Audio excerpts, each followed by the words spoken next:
35 years of SOFTEC, born with the World Wide Web, driven by curiosity to the age of AI. Look closer. The most important clues are often hidden in plain sight. Context reveals meaning. Without context, AI only imitates. Reality sets the standard. Real value comes from judgment, rules, and execution. Behind the curtain, where the clues come together, where AI starts to make sense. Welcome to SOFTECON. Vítajte na konferencii SOFTECON.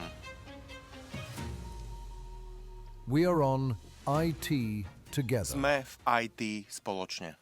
Ladies and gentlemen, Vážené dámy a páni, please welcome prosím, Mr. Peter privítajte Morávek, pána Petra CEO Morávka, of CEO SOFTEC. spoločnosti SOFTEC.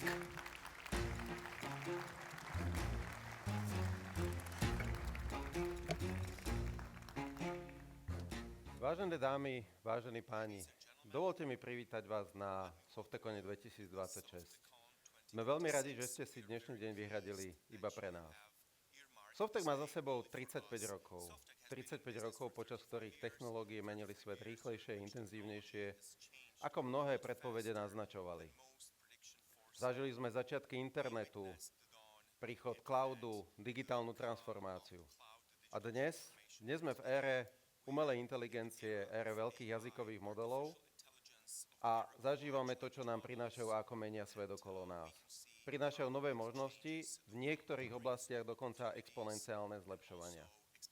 Ale to, čo my sa snažíme sa hľadať ich reálne využitie a taktiež zisťovať, kde majú svoje hranice, kde majú svoje limity a ohraničenia.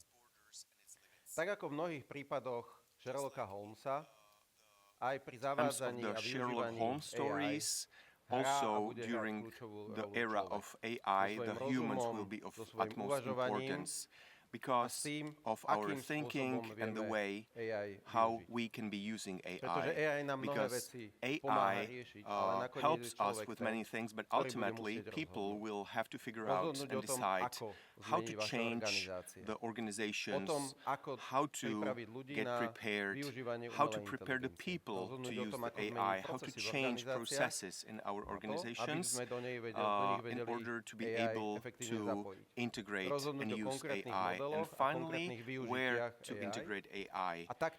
And also to decide where AI should not be used, where it will be more effective and efficient to deal with the problems with the traditional ways. We are convinced that while AI brings changes and new possibilities, ultimately it will be still crucial to understand how your business works, how your processes works, to know the people, know the needs of your customers, and to find ways how in combined intelligence, human and artificial, to find ways to support them. Ladies and gentlemen, today we're going to switch our roles for a moment. We are going to become detectives. Together with our presenters, we'll be investigating real-world experiences behind the curtain, and we will search for the tangible benefits of AI. And also, what our organizations need to search for and what we should not omit. Before we look at the first case, let me introduce our two lead investigators, the hosts, Alena Škvarninová and Martin Blažek.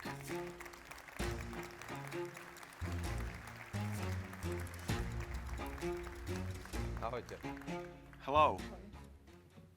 Alena and Martin will be the ones who will be helping us to ask the proper questions, search for the indices, and search also for the traces. Alena has been working with many projects which connect technologies and the real needs of our customers, and she is able to find out what is still efficient and where it would be better to search for a different kind of solution. Martin is a person who has been dealing with AI when we have never heard of it.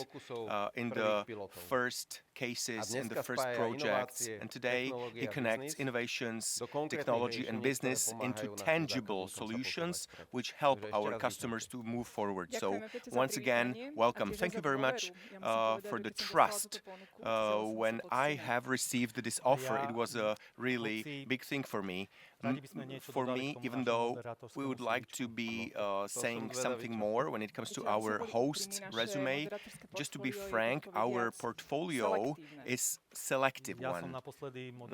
I have hosted the prom for students at high school, and I was also at a prom, and it was not 2 years ago. Now, seriously. So I should be still with you on the stage to investigate with you. Well, we are really looking forward to what we will be speaking about. Thank you very much, Peťo. Thank you very much, Alenka. Behind the AI curtain starts.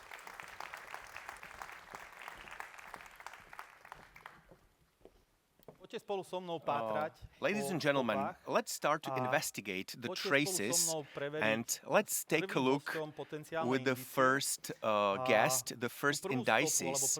The first indices will be brought by a person I personally know, but it's a pleasure for me that I can be working with him on projects. He will be speaking about AI, and please trust me, all his experience are from his practice, what he is dealing with daily. He has been working in consulting, he has been dealing with the digital transformation of large corporates, and now he mentors new startups.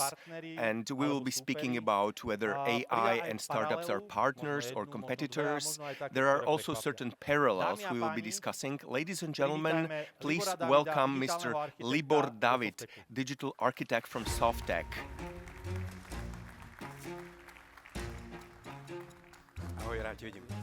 Hello, good to see you.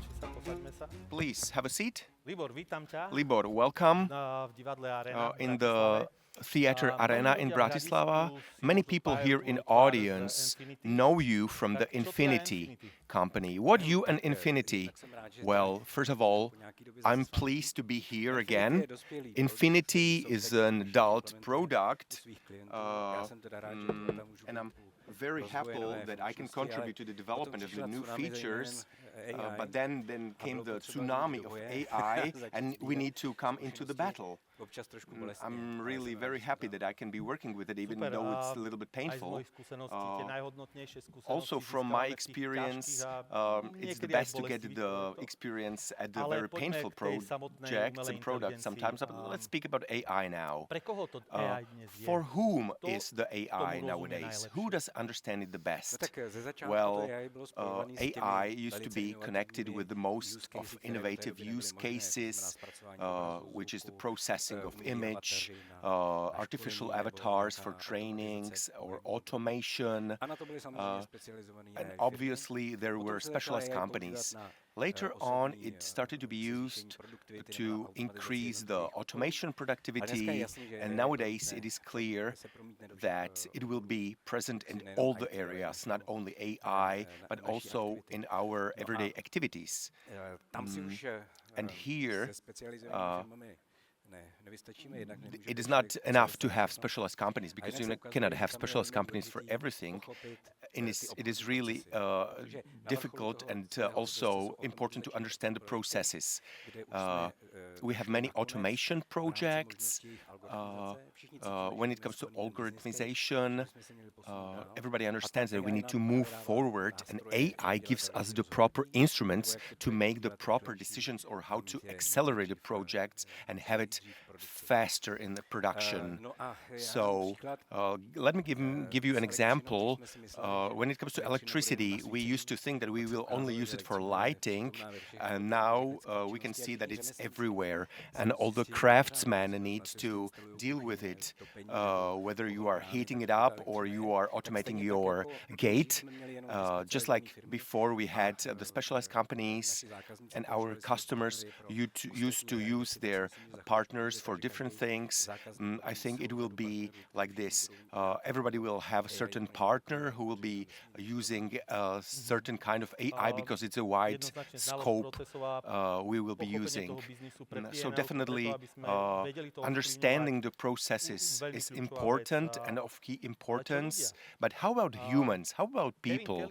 Kevin Kelly said that the best chess player is not AI, it is not a human, but it's a combination of a human and AI possibilities. Somebody else could say that AI will replace us. How do you view this? Can AI already be properly used, and will AI be able to operate without us? I don't know what the future brings. There are many assumptions. It's really sometimes scary, but definitely AI in future will be different from today's AI. But already today we need to be dealing on projects. Everybody needs to work on its efficiency. So I think that AI is already pretty much feasible and usable. And this also applies to automation processes. We can already be using it. We have to obviously teach it and show how to do things. But there is a hope. It will be possible to use. And when it comes to the people, now it shows that in this version, it's not about replacement of the humans by AI. We will need it to be more efficient. And let me put it this way. I will tell you a story. I used to be browsing the YouTube. I was taking a look whether I could find some nice music, for example, good Slovak hip-hop or rap. Okay, so when you come to Bratislava, it's again about the Slovak rap. And I found a great song, great lyrics, fantastic music. And I found out later on that this is AI. And due to the fact that they had many songs by the same studio, I told myself that I will invest in it, my time, and just assume what it brings. These songs were almost perfect, the music was great, and the songs were long, so you can see that really AI doesn't get bored or tired, but even though these songs had different lyrics, they were according to one template. So all the bullet points were the same, all the parts of the songs were the same. So you were able to see that there is a human behind it. He got inspired by, for example, relationships. Sometimes some of them were deep, some of them were shallow.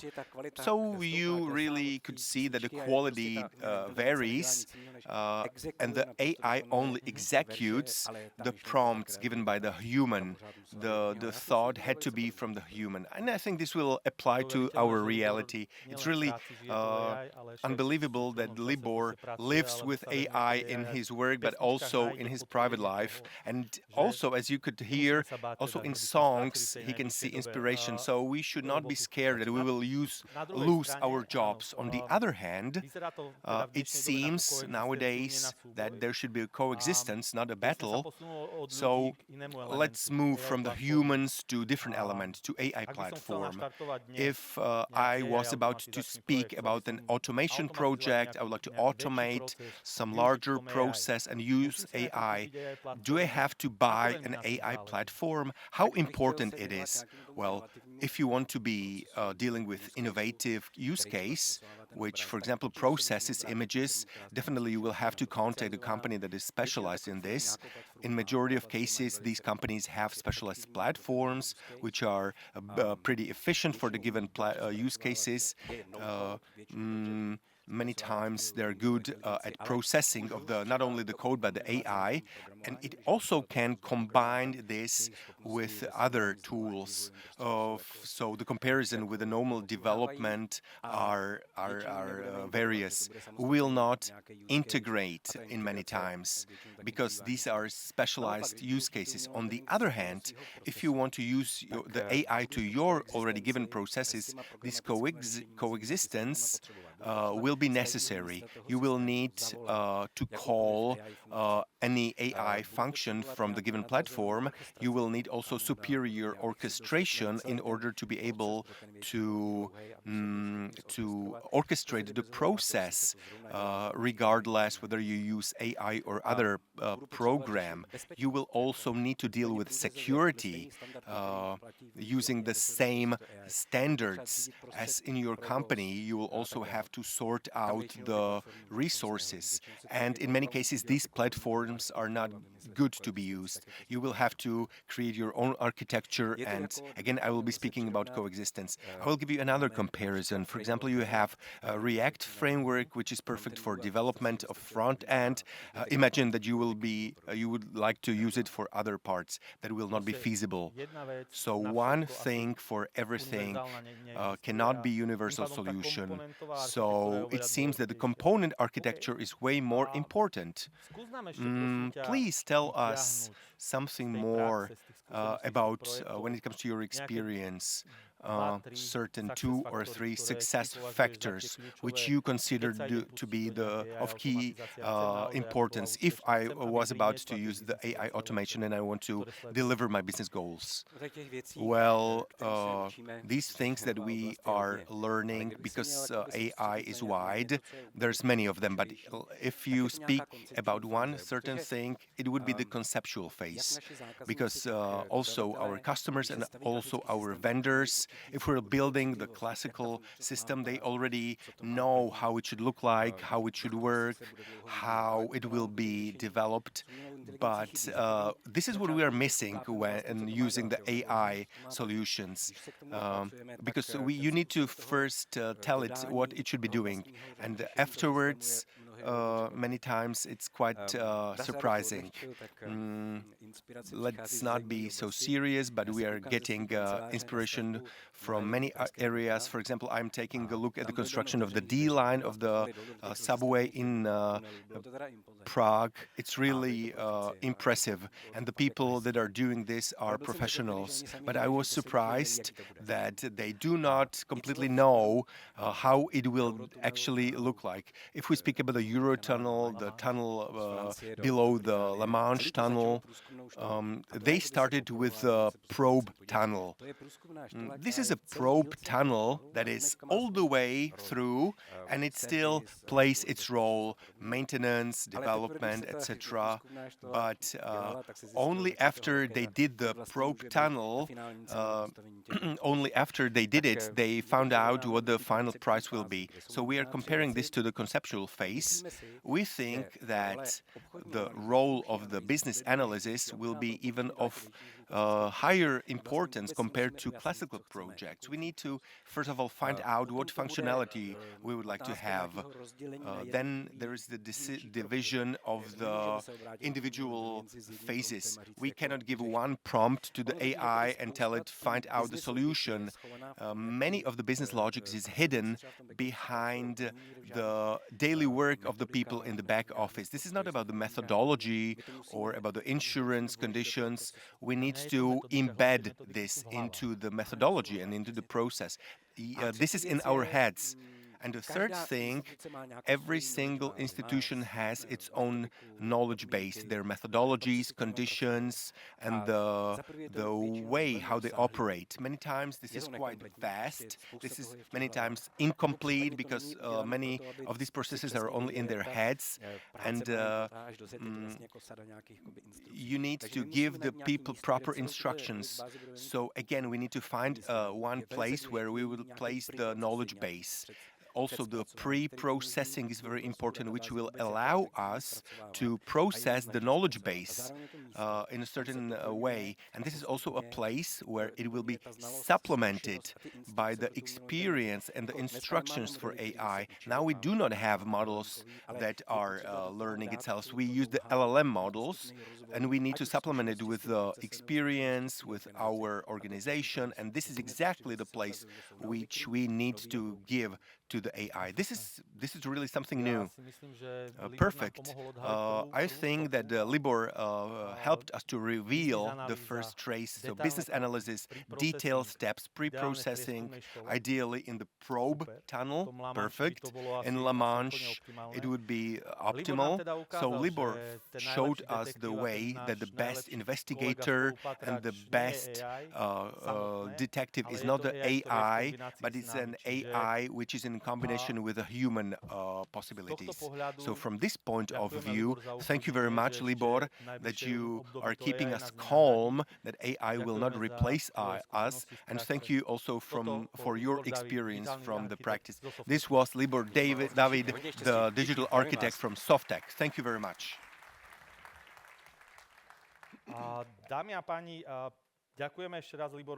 Ladies and gentlemen, thank you again to Libor for showing us the first trace. If anyone wants to ask him additional questions, they'll have the possibility. Libor will be in here, he may be somewhere behind the curtain, and of course he'll be more than glad to discuss this topic with you. As you can see, he interconnects both areas, not only in the area of your and our business processes, but also in the private area. He can find a lot of possibilities where AI is already working quite well and where to seek parallels. And since searching and investigating, it's a teamwork, we would like to include you into this search. And from the next speaker, you have the opportunity to participate, give clues, traces, and ask questions using Slido. So, if you have your phones with you, I guess you have them turned off or silent mode. On the other hand, you can find them. You can open Slido, and in Slido, type hashtag SOFTECON 2026, and then you'll be able to ask questions. So, from the point of the following speakers, we'll be able to ask questions until the end of the day, and we'll investigate the most important clues. So Libor helped us to find the first trace, and let's investigate it further. It leads us to banking sector. And it's area behind curtains, and it's IT operations guy in the biggest Czech bank. It's an institution which has 4.5 million clients. Česká spořitelna is the leader in AI adoption in Czech banking, and he is responsible for how the IT transformation looks like. For him, is his third group where he operates in Erste Group after Slovenská spořitelna. He led the development and scaling of George in Vienna, and for 5 years he's currently in Czech Republic. In his presentation, he brings us data and practical examples, so an outlook on the AI transformation and its background. Ladies and gentlemen, please welcome a symbol of Česká spořitelna, Mr. Martin Kobza. Hi, thank you, welcome.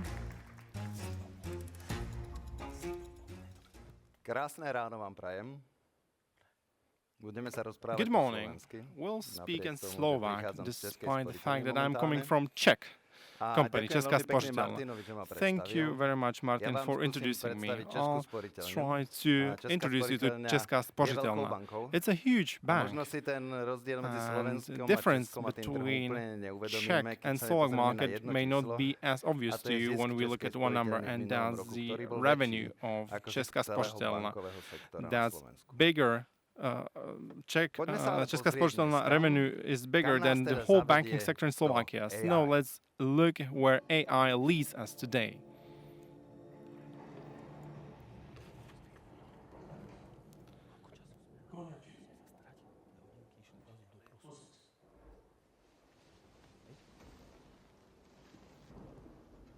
Teď ti řeknu, proč jsi tu. Se světem se něco děje. Now I'm going to tell you why you're here. Something's going on with the world. Z téhle cesty se nemůžeš vrátit. You cannot get back S modrou this kapsou. path. If you take the blue pill, everything ends. But if you take the red pill, you'll remain in the wonderland.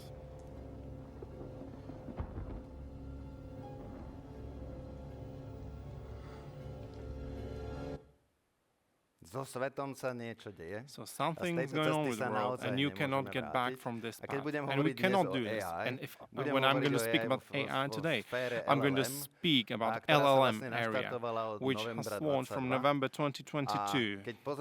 So when we take a look at the progress this technology has achieved in 3 years, and when we look at the past 10 years ahead of us, it's obvious that a moment will appear when AI will be more intelligent than a person or a human, so that's a singularity point, and nobody from anyone can expect what's going to happen. So we may have Morpheus pills, so it may happen in the following way.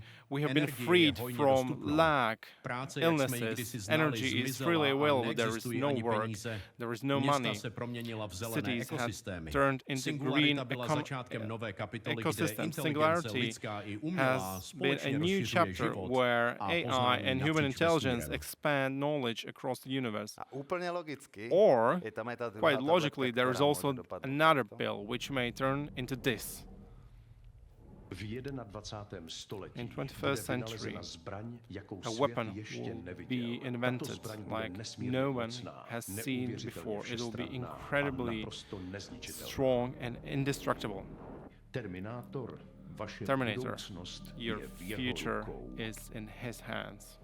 But that's what we humans think. The AI itself has prepared another future for us, completely different. Until 2030, almost 80% of humans lost their jobs. They had no money, no life goals, but they had a lot of time on their hands. Less people worked physical job. They wanted to look like they're working. What if we could use human energy to fuel machines that took their jobs?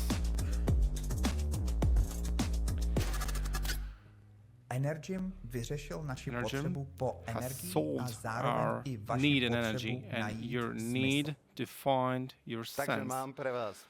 So you see, I have first piece of good news for you today.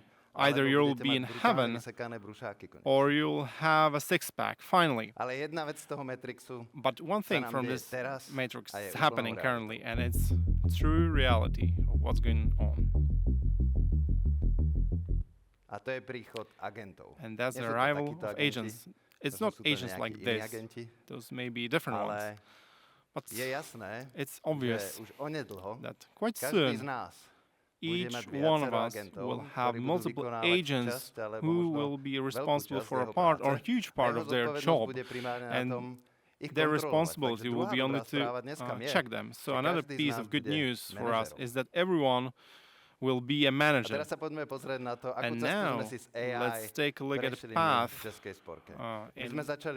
with AI we had in Česká spořitelna. We started quite early because the moment I tried ChatGPT, the first time I tried it, it was obvious. It's technology that's going to change a lot of things. So we started immediately in 2023, and we were the first ones in Czech market to bring ChatGPT for everyone. Of course, we're a bank, we're heavily regulated. We have to care extremely for the data of our clients. Because of that, we had to cooperate with Microsoft in their environment, so it would be obvious that the data will not leak anywhere. At the same time, we also implemented this into Teams, so the experience of our employees would be better, and we focused the first year, 2023, we focused it on the enlightenment.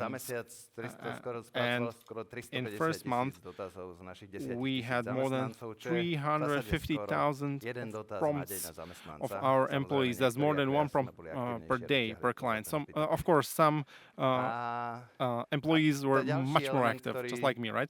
And that's one of the elements we introduced as the first ones in Czech Republic. That was Microsoft's Copilot. And we found out that Microsoft sometimes is more of a marketing company rather than a technology company, because at the beginning it did not work at all like it was supposed to be. So we we bought a lot of licenses and we reduced the number, but the truth is, in 3 years, we are at a place where their marketing promised us.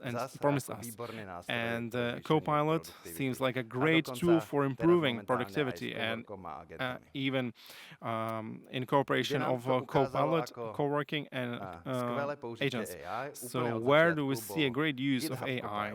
It's GitHub Copilot, because even before the era of agents, we noticed that programming languages, they're still languages, even actually more structured than regular languages, so the models work perfectly there. Of course, that is when you know how to structure things out and how to use context, but when copying technology from one area to another, we saw a reduction of cost of 70%. And we continue in this regard. And what do we see in this year? It's a rapid growth of agents. And it's obvious to me that anyone who's in software development in 18 months, everything will change in their lives. And I believe nobody will be writing code in the future because AI will be better at this. But the toughest nut to crack is how to prompt it and how to control it, so you will have the right outputs you need. And the thing we are extremely proud of, and it's not because George is my child, is the first LLM assistant George, not only in Czech Republic, but also in whole Central Europe. More than 2 million clients of ours use it, 1 million of them repeatedly. And of course, you can still call a live assistant if you're not happy with the interactions with the LLM model, but that amount of people is really small. It's like 2.2%. And because of we managed to achieve this by implementing 5 use cases, and our predictions for following years are actually higher. For our employees and our physical institutions, we help them in the following way. Perhaps they don't know the conditions for the clients. We introduce a product help desk for AI. Welcome. I'm here to provide you detailed information about our banking. How may I help you? What do I have to do when my company changes owners? I'm looking at your answer and I'm preparing it.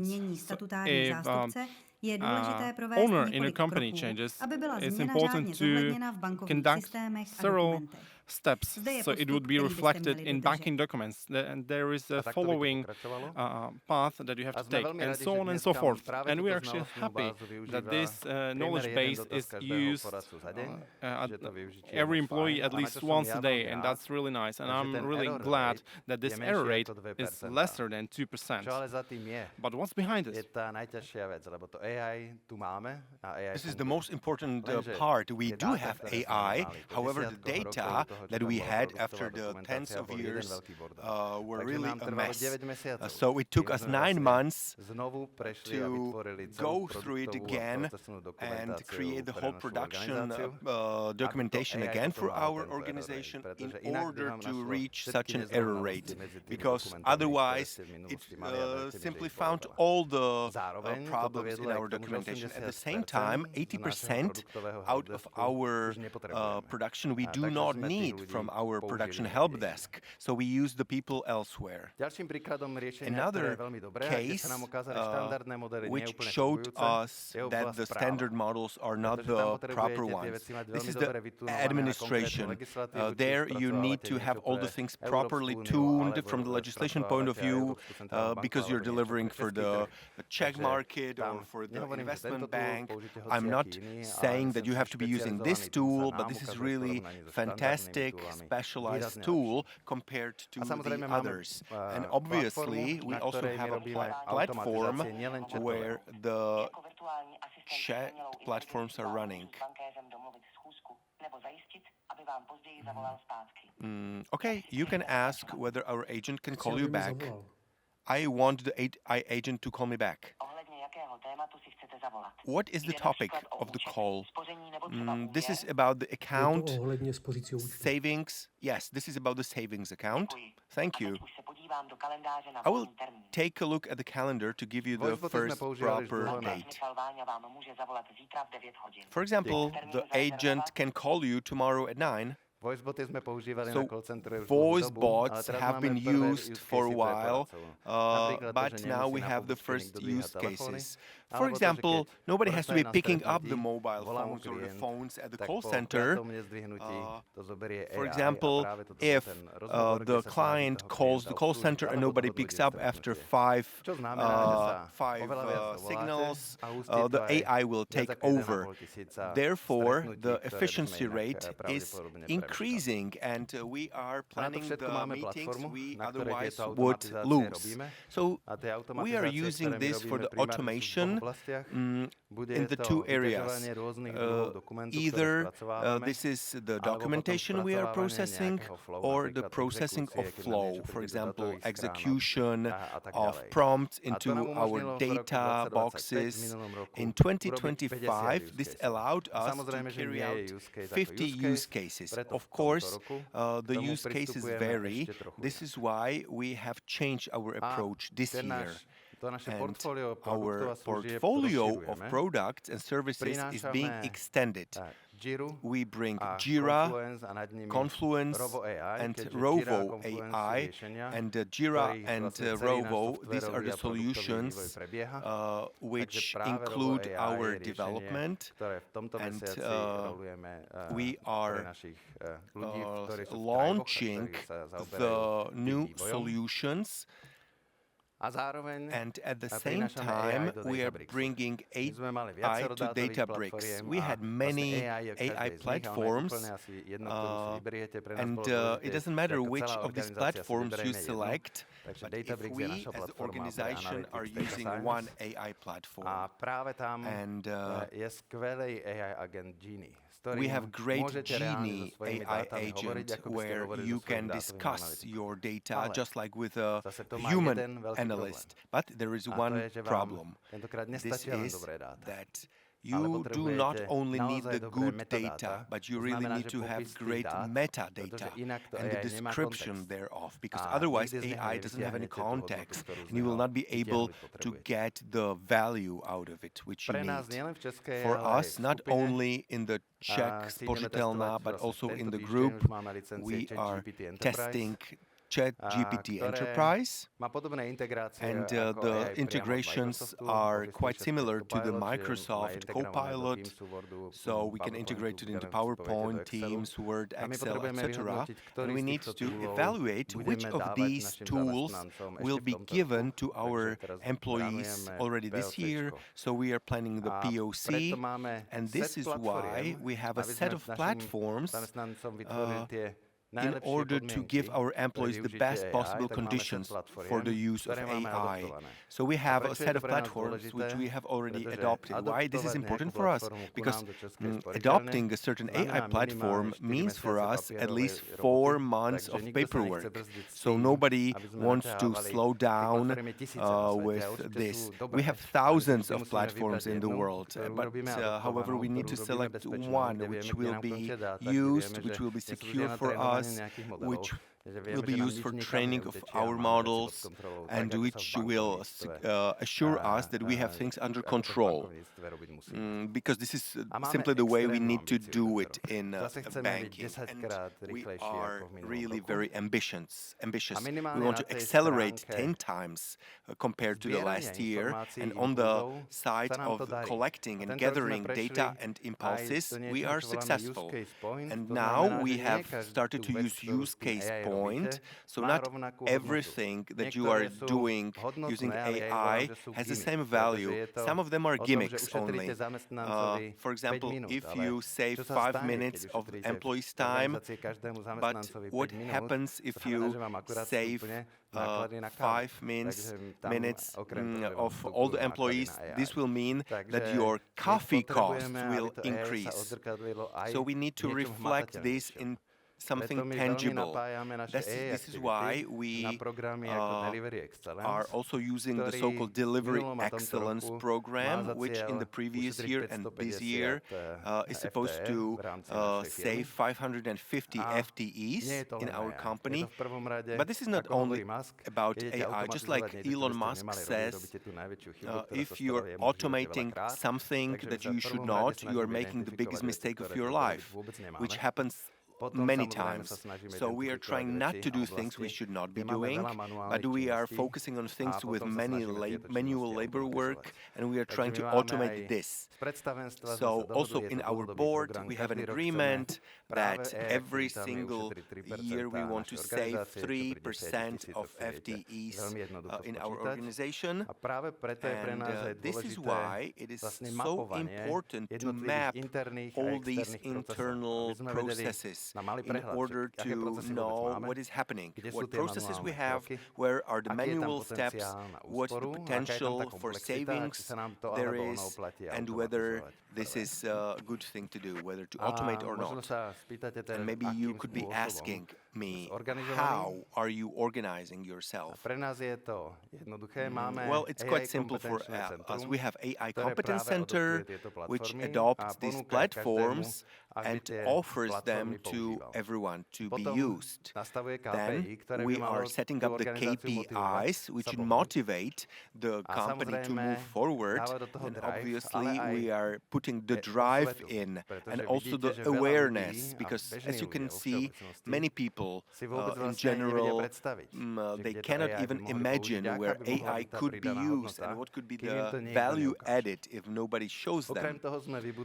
Besides that, we have also produced in all our parts the so-called AI SWAT team.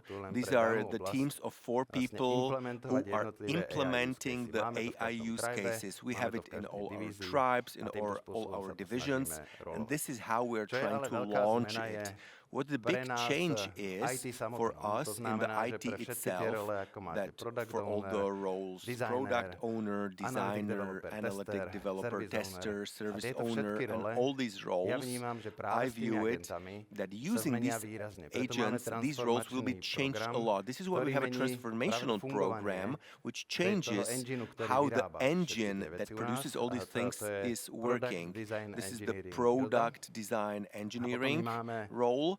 And we also have a network of hundreds of branches in regions where we need to really be aware that we are living in the AI bubble. Everybody speaks about it, but there are still so many people who are not touched by AI yet in the regions that we need to have an AI guru in all our areas, because we have employees who are elderly and the adoption of AI is quite really difficult for them. As you can imagine, as if I was teaching my elderly parents how to use George. And you could also ask, what do we think that is still the most decelerating factor? We are going fast, but I'm still not convinced that this is fast enough. And the first thing that breaks us down is the mindset and the resistance of people to change. Many people are used to certain way of operation, and they think that this will go like this forever. And the second thing that will happen to you in AI, if you persuade them to do something, in normal times there are many use cases how the given person can help itself in his work. For example, there is something that is done, and basically we have never said how this AI agent will replace the given person in the team. The fish will not get rid of their own water, so we should be simply moving to a different point of view. And can you guess what is the third point? Almost. The data. Because even the best data cannot work without data. And in majority of times we are not implementing AI, we are administrating it. If you want to change something, you find out that the half of the information is only in the minds, and people need to find out in organic way how to get this information, yet at the same time, many of the organizations are really having their data in a mess. So we need to focus on this, because without the data, your AI will never be fit. But let me finish in a positive way, because we are speaking about the future, that we will not need that many people and it will be replaced by AI. But let me give you an example from other area. There will be a video played. I would like to ask you, how many of you are using Spotify for music, Apple Music, or other services? Almost all of you. And if you take a look at it, it's the most ongoing trend. It's the really easy way how to listen to music. And this will apply to AI in future. Because really, in many times, you will need a human. You will not need a human to solve something. And this shows the sales of vinyl records. And why this is so? I have 3 words for you: sight, touch, and hearing. This is why vinyl records are more than only music. These are experiences, and they are not perfect. And this is the part where we stand.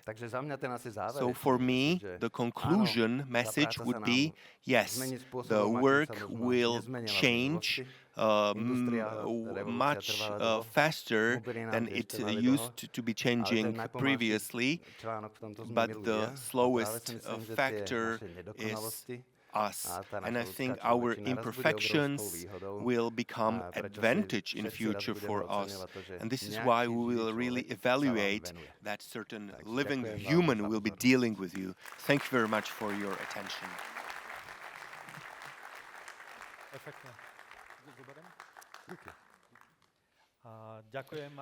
Thank you, Martin. Thank you for showing us.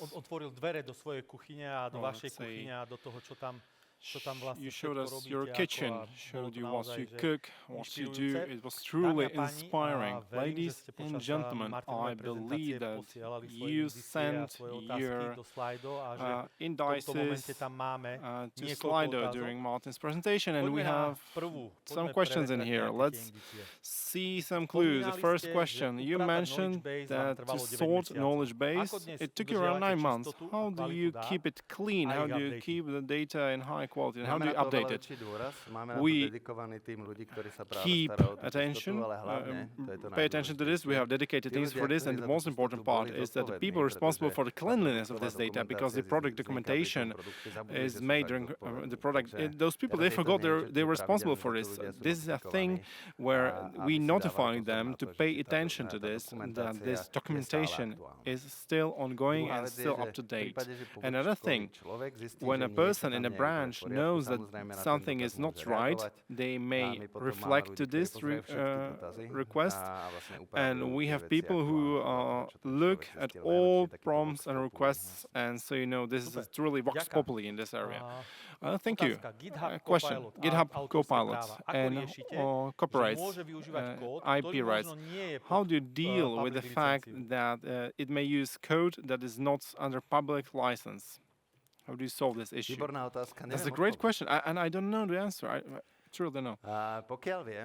As far as I know, at least I hope I know, at least I'm quite sure that in Microsoft and everything around Azure, they guarantee us that anything generated by AI is their responsibility in area of infringement. So that's what I'm sure of. Regarding Copilot, I'm not sure of this, but it's still a Microsoft product, so I think at enterprise level we still kept this promise. Thank you. Another clue, can you measure whether or not people in your organization use this technology properly, or how has the productivity improved? We know how to measure this. We still have a license. We provide this paid license to a person, and if they do not use it, we take it back. So there is this motivation factor. At Copilot, Office 365, we do not know how how to measure productivity. So those are gimmick tools. We like to hand them out, and we have no alternative to them. We need our employees to use our tools, so they will not take out their phones, use their devices, and put our data to ChatGPT. So we don't want to use repressive tools. We want to create the environment for them. So we cannot know how to properly measure the productivity in this regard, but they have most definitely more room and time for their coffee break. How did you use services of people at help desk people from call centers, and what percentage was sent to the unemployment? Well, we use a huge part of them, and we also consolidate a huge part of our companies under us, and we managed to redirect people. We may have not needed them after this thing, but we directed them somewhere else. So AI takes over one job, and then when you need some other tasks, you direct people there. Was the AI platform built on AONS and so on? Since we were quite quick to start on this, we built our own platform via Microsoft Azure, and it's adapted for European market. But currently now we are looking at approaching another standard platform. So I think now I wouldn't use the original method, and I would use an available platform that is available on the market. Thank you. Was the cost versus benefit comparison of those? It was somewhere. Yeah, it was somewhere here. All right, I'll read the question. Where is it? Someone is making fun of. So, Miro, what's the cost versus benefit of those AI solutions? M365, Copilot, ChatGPT Enterprise, those are millions of euros per year. How do you measure the effectivity? I answered this a bit earlier. We measure only at the level of use, so whether or not they use it. So it's not only in terms of whether or not they write prompts. We see whether or not they are active user or there's active usage. I don't think that those two tools can be reflected in product improvement. Because, if you'll not provide a person with AI, they'll use something else, somewhere else. So, and we see that in lots of use cases, we truly see that the marketing promise was kept, especially in anthropic models. The Office 365 works great at presentation level, Excel work, Teams, and so on and so forth. So there are areas where we save on time, and we did not lay off anyone based on this. How to develop mindset so it would be less and less of smaller and smaller of an obstacle. Management is always a topic. When someone will come up with an answer, please do tell me. This is a huge thing, and since it's a completely new technology, people are afraid that it may replace them, so there is this internal fear going on. And I don't know, we try to combine lengthy explanations, trainings, and now we also use another approach. Those are KPIs. We want to save 3% of FT activities where we can use AI. And I think we can achieve this via this combination. It's not easy. It's the biggest problem of ours. I think two of our biggest problems. And most definitely, this change, it's huge, it's a crucial one, and change management. There is no universal solution to this. You need constant support. Do have anyone in your bank who uses AI too much? I don't think we are there already. Of course, we had some engineers in agentic work who let agents run, and they get back home, and then they use it too much. But we have not reached the point where we use it too much effectively. I have some examples actually, but we'll mention that during our coffee break when we use it pointlessly. I think we may actually generate quite a lot of useless work when we do it. So, and you think that the AI will do your work for you, and then you do 5 additional things. So that's not always the best thing, Okay, so we reached the end of the Q&A section. Martin is going to remain in here, so if you have any questions, please reach out to him. To je tak, keď ako moderátor máte sledovať čas, nesledujete a when you are a moderator, when you are a host, and you have to pay attention to time and they turn off your screen. All right, in the following phase of our investigation, we are still in the same area, but we are not in the banking sector anymore. This is going to be insurance area, and more clues will be found at Vienna Insurance Group. It's a leader in insurance in Central Europe. More precisely in the Kooperativa, pojišťovna. It's a flagship in the Vienna Insurance Group in Czech Republic. Our following speaker is an experienced leader with 20 years of experience in digitalization, managing of finance products, and improving of processes and finance services in Česká Kooperativa. He is responsible for development and modernization of mainly of claim settlement and processing. When I met him, I learned 2 new interesting things. First thing, in our history, we both share process management, and both of us, we were football goalies in past. And I deflect. Is there another football goalie? Yeah, I think there is. What are the odds? But today, he'll be attacking our attention in area of automatization of claim settlement. Ladies and gentlemen, please welcome the Deputy Claim Settlement of Vienna Insurance Group, Česká republika, Mr. Pavel Kučera. Ahoj, Pavle, vítaj. Hi, Pavel. Welcome. Hello. Vítam ťa na doskách, I welcome you on the stage.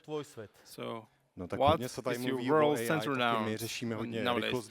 People speak of AI nowadays. We also focus on the speed of development and how to use AI for analysis and coding.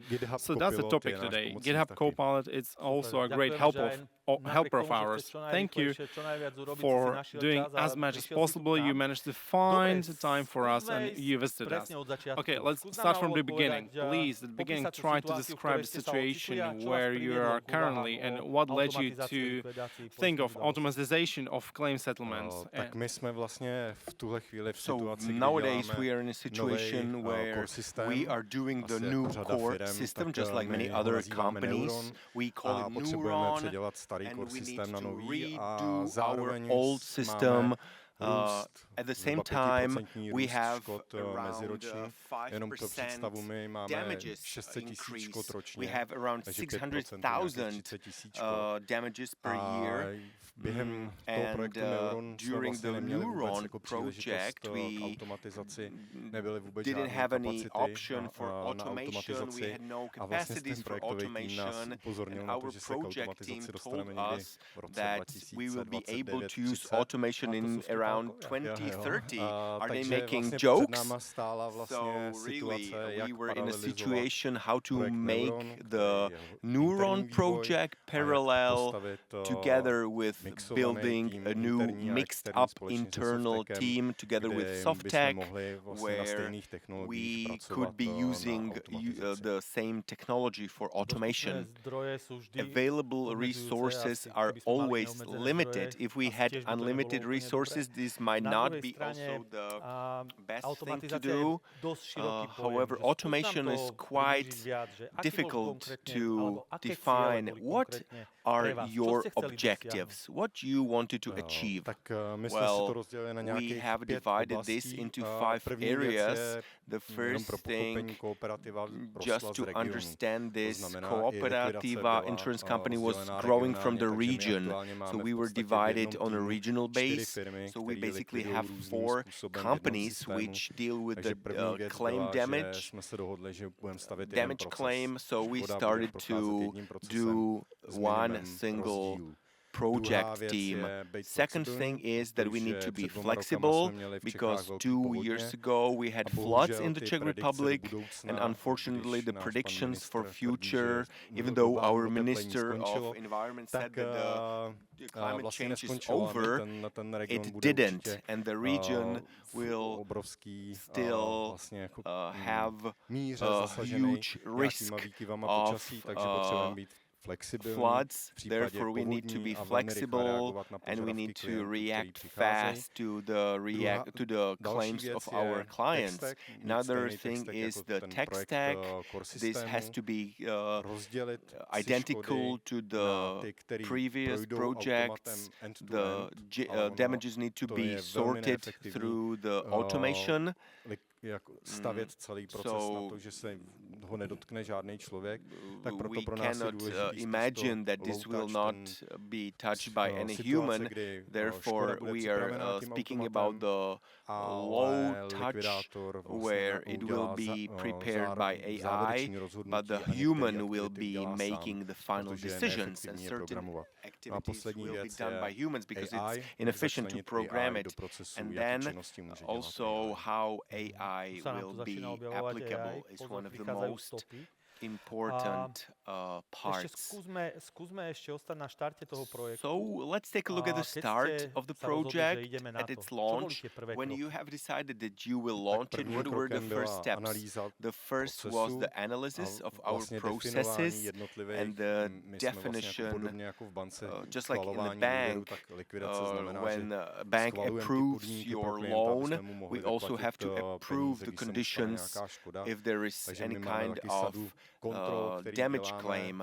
So we have 36 various controls before we pay off the insurance. So we need to search for overlapping of the potential risks, and we need to launch one process which will be an umbrella above it all. Later on we set up the team, the modus operandi, and every single damage will be analyzed by AI, and the humans will only take a look at the cases where the AI will not be able to do anything with it. So we have hundreds of products.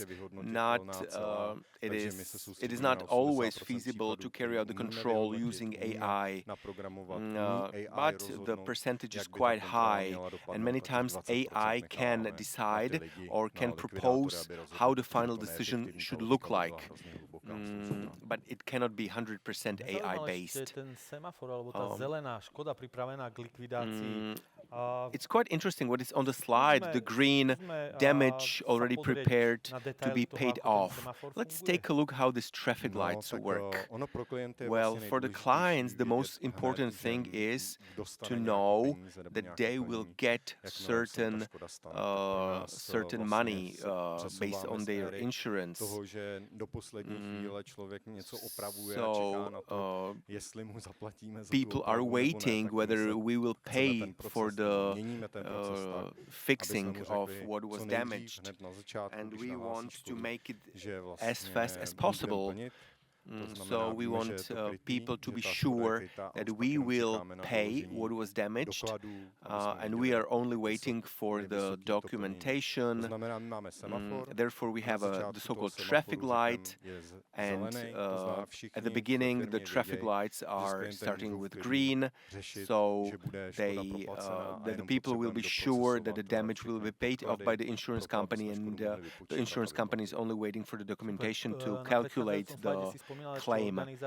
You were also speaking about the organization of work. Tell us more what was important from this point of view. Well, in this project, we are using a mixed team, which means external and internal team members.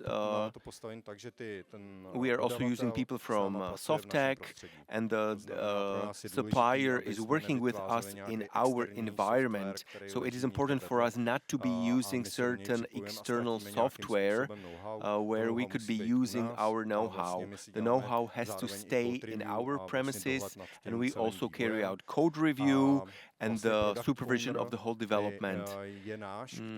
So the product owner is our internal employee, which sets up the priorities and the content of the development.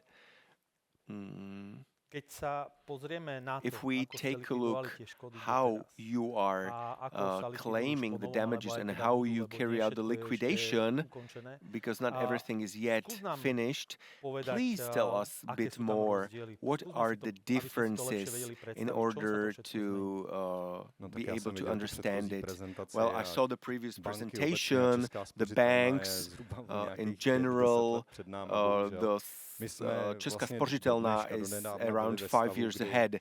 I have to say that, I have to admit it. Our information were shattered into various documents and screens, and many things were rewritten from PDFs that were delivered from other departments of the company, and everything is already poured into the system, but we need to carry out all this already mentioned 36 controls manually, and so this is the responsibility of the given process owner. Now we have already moved into a situation that everything is in one screen, all the controls are already logged in, what was done, whether this was done by the system, by AI or by a human, and based on this we move with the decision on. Therefore, we are then sure that the damage can be paid off, and we are trying to use LLM models which could help us in order to become as efficient as possible. Many times it's easier to teach the model rather than program all the nuances in a classical type of programming. Okay, and I have seen another proof that it's not only about the AI projects. This is not AI, this is automation. There are other principles that are used. Just like Martin has already said, the biggest mistake is to automate something that should not be automated, and based on that, the AI is not the core, but the enabler to certain partial actions. I bet you already have screens that you are using live. Can you show us certain samples, how these screens, how the liquidators are using? Yes, definitely. And when it comes to the question of AI, we will be discussing this on the next slide. This is not the reality that we pour something into AI and the AI can decide itself. For us, it is important to divide the process into partial things. So for us, the likelihood of quality decision making is the most important one.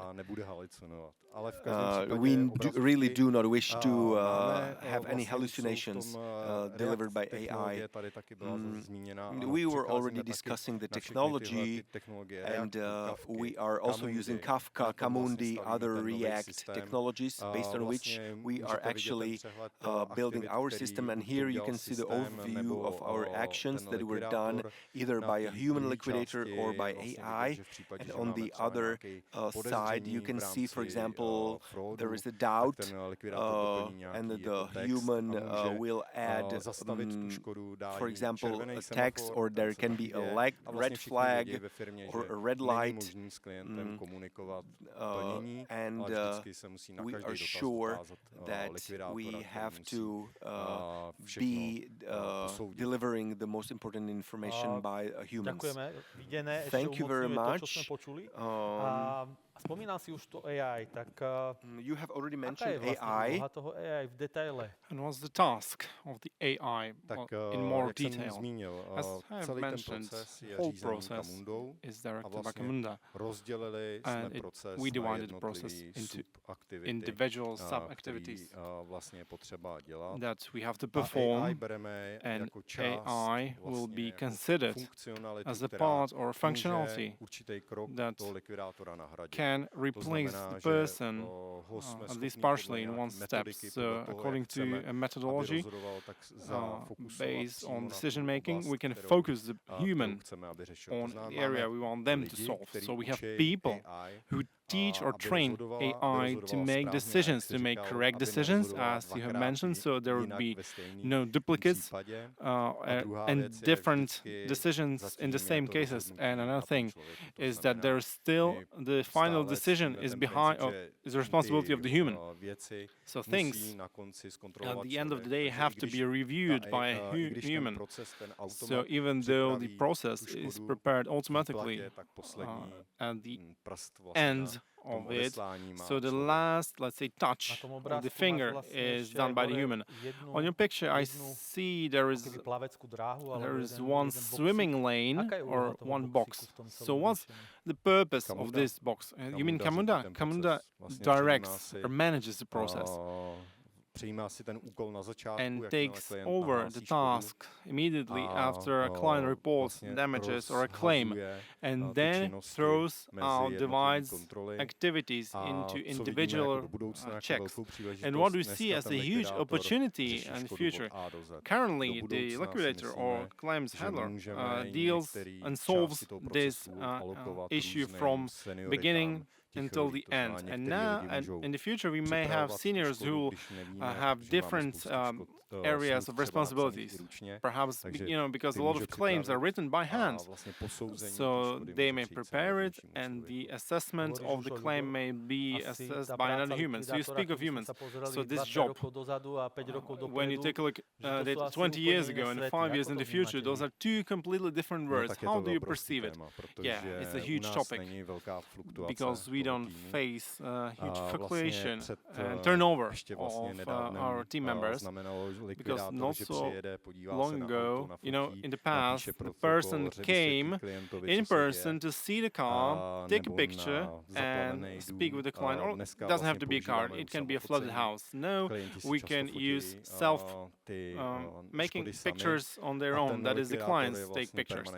And human claim settler or liquidator is permanently tied to computer. They work with files, with computers, everything related to the claim, and they make the decisions from their desk. We have 400 people in our team.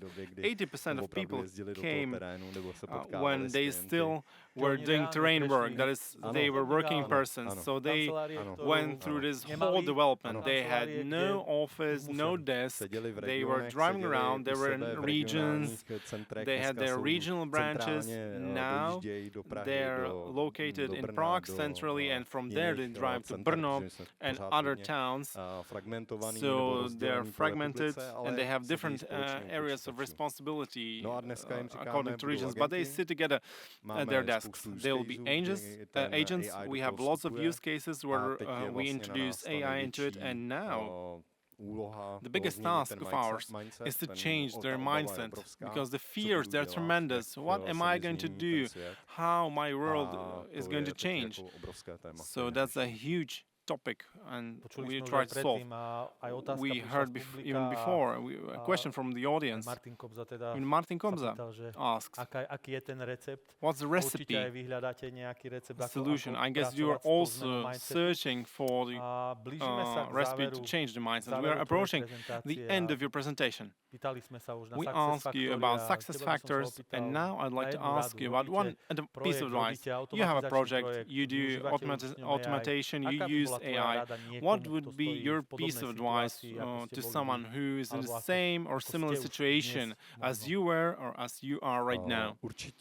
Most definitely. One more slide. Yeah, this one. Most definitely. It's it is not to wait, because people say we'll wait for the AI to be fully developed and ready.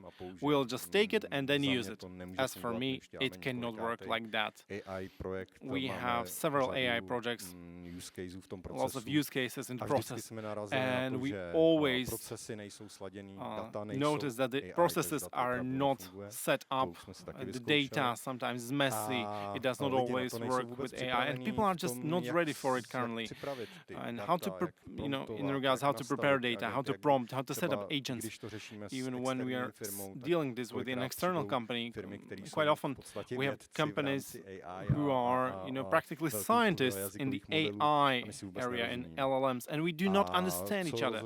So what everyone definitely needs is to have business knowledge and to not rely on IT getting a task. Someone says to them, build this and that. No, we took another path. We took 40 people from 400 members team, and they focus on methodology, processes, and the best of them, they are product owners and they lead their own teams. And we built this whole ecosystem in order for this to operate, so that we could properly test things and so they would work, because this is our responsibility. It's not IT responsibility or the responsibility of IT department. And we forgot to mention, in terms of claim handlers or liquidators, of course, we have KPIs to lower their amounts. It's not aggressive. It's around 5 to 10%. But what changes for those people, humans, you still have to have the user experience, this claim. It's not about a letter coming to a mailbox and here you have 20,000 crowns and repair it. So a part of the saved work will be invested into better user experience. Yes, we are dealing with this, because people have to learn how to call. They again have to reinvent their skills they forgot and they know, because they used to sit at their computers for too long, and the pandemic complicated matters ever further. We teach them how to call people, how to write mindfully, not lengthy letters, but so that the client would understand it, so they would have the finesse of speaking with clients. This is a reskilling. We have to train them in this area. So when we save time, it has to work, because people are used to this from other areas like banking. I don't know, even phone companies are used to another level of care compared to 20 years ago. Thank you. Now I think we are at the end of your presentation. Thank you very much, Pavel. Thank you very much for full picture. And I think that the steps and the indices are opening to us, and we see a broader picture of AI, and we see what it is capable and not capable of.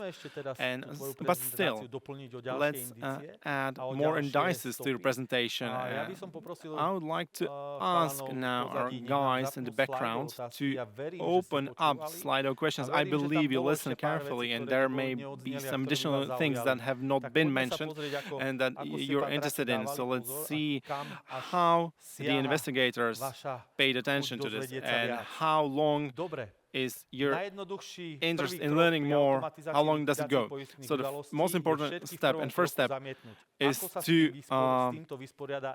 dismiss all of them. All of the claims. How is AI going to solve this? We don't need AI for dismissal of all claims. That's in Command already. We would suffer with this. No, it's not like this. Definitely, we do not dismiss all claims. For us, just for your information, time is crucial for us. It's a matrix that is measured. We are currently facing issues with digitalization, but time, we are doing well with it. And the clients value when their claim is settled in 2 days. So 70% of our claims are solved and approved and not dismissed. No, it's not like that. And because of that, what's the most important thing is to cluster claims into specific risks and areas and know immediately what the conditions are for the client.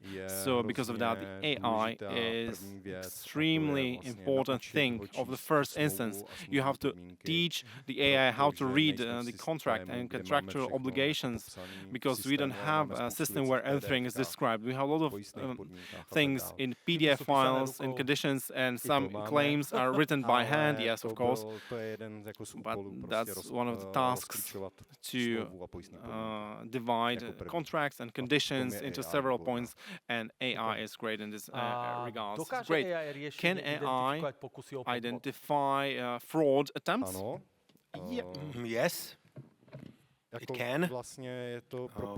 Basically, for the insurance area, if you are on a foreign insurance conference, these are the topics. Number one, it is said that 20% of the claims are fraudulent. We do not have such a high number. What definitely is one of the topic is falsification of documents. And for example, for this, we are using our solutions, and we are taking a look whether there are certain digital traces, whether it is not changed, it is not modified, and many times clients are saying that it was their wife. For example, my wife was playing in a Corel Draw, and she simply changed the price, and then they are not asking for any reimbursement. So definitely these are the cases, and there is also another thing, which is the analysis of voice, and I'm wondering what the legal department will say about this, because this is quite a sensitive matter. So if I understand this correctly, you are turning the lie detector on. Yes, we can turn it on if they say, the clients say that it can be used. Are you using AI not to use AI for what it should not be used? No, we do not train AI in this case. We call it human insurance regulations. It's quite editor work for human in order to have these conditions understandable. And we really want the people to understand it. Thank you.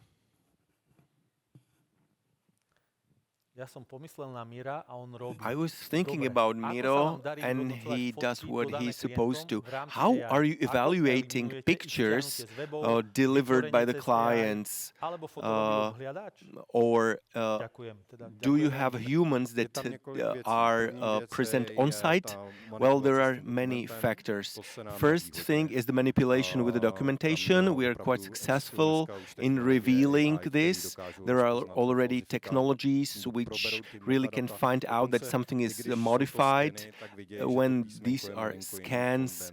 For example, these systems can find out that the fonts has been modified. When it comes to the pictures or photographs, now we are having one use case where the client, for example, makes his own photographs of a car, and we are taking a look at the car and we calculate the price for reimbursement. So we are now trying to use it. We have 50-50 success rate. What actually works is the quality of documents. For example, the clients are making their own photographs, and we can say that, for example, the pictures are all in good quality and we can work with it. There was another part of the question, how we can evaluate the mistakes. I think I have answered the question. If it was not answered properly, please repost your question. What quality of outputs does the AI give you? Also, the employees make mistakes. Do you have a statistics how much of a success rate the human employees have? For example, sometimes you are able to find out that AI didn't make a mistake and here a human made a mistake. Do you have any statistics? What is the success rate? Well, we are dealing with this at the claims stage, so we know where a mistake happened. And for example, we sometimes claim our mistake, but these are promille. We really have a really small amount of the mistakes. But when the client doesn't contact us, we are unable to detect it. Now we have AI test sets, and we can really see very different approaches. Sometimes when we pay a little bit more to the client, nobody claims it back. So we are really finding out that we also make mistakes. And AI helps us with the precise, with the preciseness, with the success rate. And if we find out such a mistake, many times these are the human mistakes. So 80 to 20, in 80%, we can say that we are 95% sure that the decisions were the proper ones, and in the rest of 20% we see that we were really very unprecise. And we keep this 20% to human decision. And many times we are also carrying out validations, so we minimize the mistakes. And also the case I was trying to be describing, AI is way more precise. It really sticks to the rules, but we do not have a business case how to save money on this. So those Czech colleagues are really perfect ones. You have really very nice comparisons. You have fantastic linguistic comparisons. I have never heard of them before, but I will be using it. Yesterday I found out that pivnice is of a different meaning in Slovak language compared to the Czech language. This was a nice surprise from the linguistic point of view. Next question. Bude cena poisťovacích služieb klesať kvôli AI? Well, it could.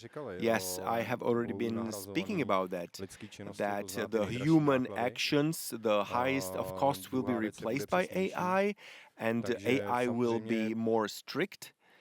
So, therefore, the pressure to price will emerge because everybody will be adopting AI, everybody will be more efficient, and there will be new players which will be fast in the adoption, and this will definitely create pressure to the market.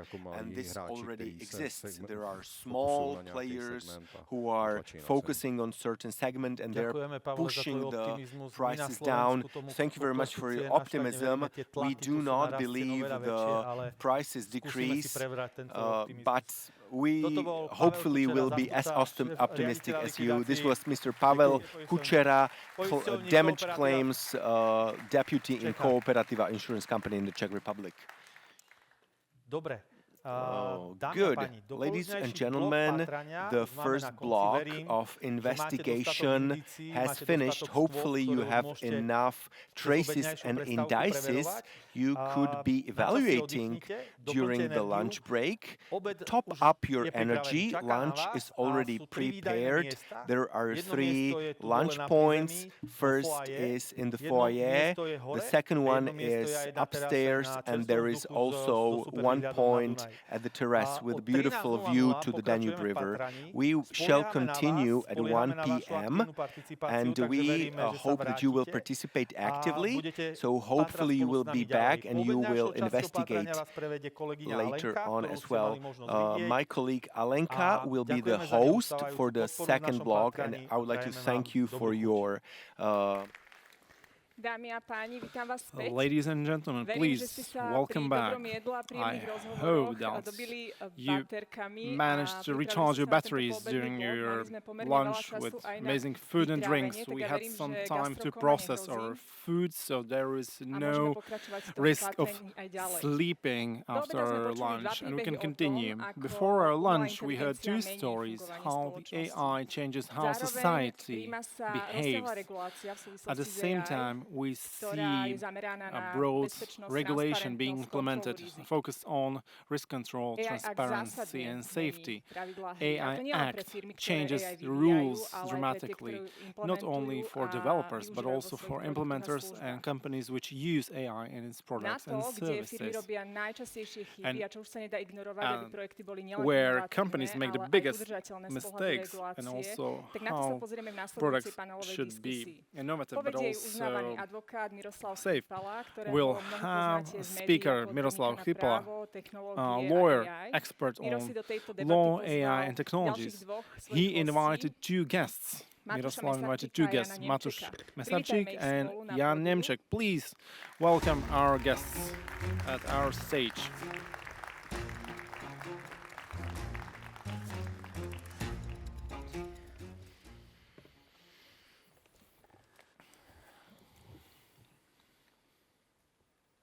Dobrý deň. Hello. Dovolte mi Please privítať allow mojich me to hostí. welcome my guests. Po mojej ľavici To my left, Matúš we have Matúš Mesarčík. Mesarčík. Ako docent na právnickej He's fakulte associate a na professor Campbellovom at inštitúte. Law University Špecializuje and sa Campbell na Institute. He focuses reguláciu on AI regulation a of etiku. AI and A its jeho ethics. výskum bol And his citovaný research ústavným was quoted súdom a by využitý the v Constitutional analytických Court výstupoch and used in OSN analytical a output OECD. by A zároveň je členom UN and expertného OECD. tímu At the same time, he's a podieľajúceho member sa of na the príprave expert team kódexu participating pre in AI preparation modely of na codes všeobecné účely. of AI for general purposes. Please welcome. Hello. Mojím druhým hosťom My je Jan second guest Nemček. is Je Mr. právnik, Jan ktorý Nemček, pôsobí v lawyer bankovom working sektore in the už banking od absolvovania area. právnickej After fakulty. graduating Je law držiteľom university, európskej he DPO holds certifikácie, European DPO má certification. skúsenosti He s has implementáciou experience in viacerých implementation of regulácií several EÚ regulation of a the bol EU, priamo and he zodpovedný was za directly responsible implementáciu for implementation požiadaviek AI of Actu a requirements of nastavenie AI AI Act and regulatory. setting up AI regulatory. Hello. Ďakujem páni, že ste prijali Thank you, gentlemen, pozvanie do for našej accepting the diskusie. invitation to our discussion. 3 základné fakty na úvod. Three basic AI facts je tu at pevne the s beginning. nami. AI is here to stay. Spoznali sme ju cez generatívnu We umelú inteligenciu. Learn about it from generative je intelligence, nespochybniteľné, and že undoubtedly AI vyžaduje nové AI poznanie, requires new gramotnosť a research, vzdelávanie. literacy, To sú vlastne dve and témy, ktorým sa dnes aj education. chceme prioritne Those are two venovať, topics we'd like to aby sme focus mohli on today. aby sme In neklzali order, iba po povrchu, ale išli so aj we would not trochu only slide on the surface, but so we would témach, also dive ktoré deep sú aj vám in známe areas which are known a to o ktorých you, by sme and chceli that bližšie pohovoriť. we would like to Prečo discuss začíname further. And témou why vzdelávania? do we Jednak, start? Why are we starting with faktom education? je skutočnosť, Because že mainly v rámci it AI is indeed the Actu truth je that according otázka to AI gramotnosti a Act, the vzdelávania literacy and už education question in this area is uplatňovanou also povinnosťou, ktorá platí an od 2. obligation februára minulého roku. from A zároveň 2nd of February of last nastala year. taká And at the zvláštna same time, situácia. we faced a Doteraz sme strange situation. implicitne Before that, vnímali, implicitly, we že perceived poznanie that a knowledge vzdelávanie a and gramotnosť education and je ako keby literacy súčasťou is a každého part právneho of predpisu, every alebo sa law vyžaduje regulation to and vzdelávanie is na to, aby sme ten právny expected. predpis poznali. Education is expected of us to Dnes understand sme this sa regulation. posunuli. Today, we moved further. Gramotnosť, teda Literacy, vzdelávanie je knowledge of this is zákonom by stanovené law ako povinnosť. set Je to as an zákonná obligation. povinnosť, It's obligation ktorú under the musia law plniť spoločnosti. which companies Zákonná have to povinnosť fulfill. zároveň This znamená obligation aj nejaký also právny means that následok. there Či už may be ide o some následky legal voči consequences spoločnosti, against ale aj be voči it a company štatutárom, or ktorí statutory majú bodies konať vždy s odbornou which should act starostlivosťou, with a to aj vo professional vzťahu k care, tejto zákonnej even in povinnosti, relation to this respektíve legal vo obligation vzťahu k vedúcim or zamestnancom, towards ktorí leading sa môžu employees dopustiť aj which porušenia pracovnej may disciplíny v prípade also neplnenia zákonnej fail povinnosti. Čiže preto their otázka duties vzdelávania, by ktorá not sa dostala fulfilling z týchto those interných obligations. predpisov And a soft this law question do AI went from Actu internal je regulations dvojitou novinkou. and Nie it was len a z soft hľadiska law práva, and it ale got vlastne aj z into hľadiska AI Act. novej It's témy. something new. Preto by It's a som new sa topic chcel because of that. opýtať, I would like to ask Matúša, Matúš, How should implementation of education of employees in an organization look like? There are several methods how to implement it. First of all, we should look at what the EU imagines under this. We have a broad Q&A where we can learn a lot about how the regulator imagines the implementation of the fourth part of law. There are two methods. The first one is a classic one, you can imagine. So those are regular job trainings, training courses. This should not be one-off things. They should be continuous. They should not be focused only on explaining AI Act. Good practice example of how it should look like is that you can set up your education by having a person who explains your employees what AI is in layman terms, what is the difference between AI, machine learning, neural networks, and so on. And then, last but not least, you should also focus on benefits and risks that the AI brings, be it ethics or societal point of view, and then bring a short interaction regarding what AI tries to solve and why it's important for the context. Another approach by which we can point our employees is by passing internal rules, and be it ethical standards or internal acts or recommendations even. And what about this modern approach? What should it be based on? Should it be research, specific rules? Yeah, I can even show you on the slide. Yes, please go ahead. This approach, what has been proven to be successful in KInIT, we researched.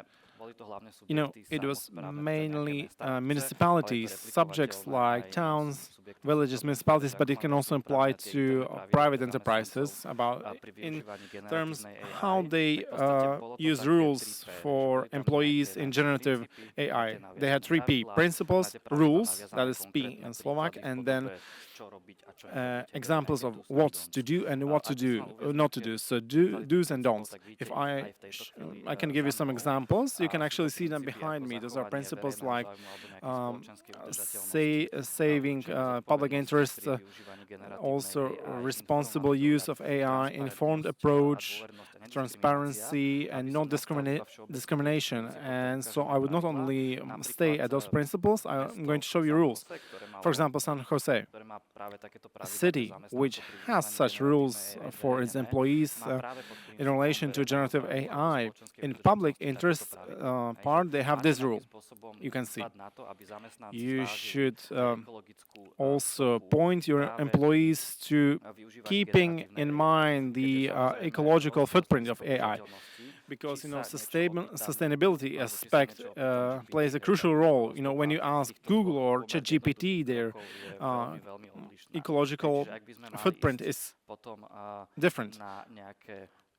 And if we were to get to some specific examples of what to do and what not to do, then this we can call do's and don'ts. If you can search for something via official webpage or search engine, then you should definitely go this way. But if I want to analyze lengthy material, lengthy document, perhaps it may be easier to give this to generative AI, or transparency of output, which is quite often a question we discuss when we look at the messages towards clients, media, and in marketing. So the question is, should the Gen AI participate in this process? And you see we have this rule. If the AI was used in the output, then it should be ethical and important for the society to publish this information. So you see some specific examples. The employee cannot only copy an answer from Gen AI and send it to a client or present it as a press release. It should be transparently communicated that using this and that step, we use Gen AI. You can even publish a named model, and that it passed human inspection. And this can be labeled as an ethical standard when in communication when using Gen AI.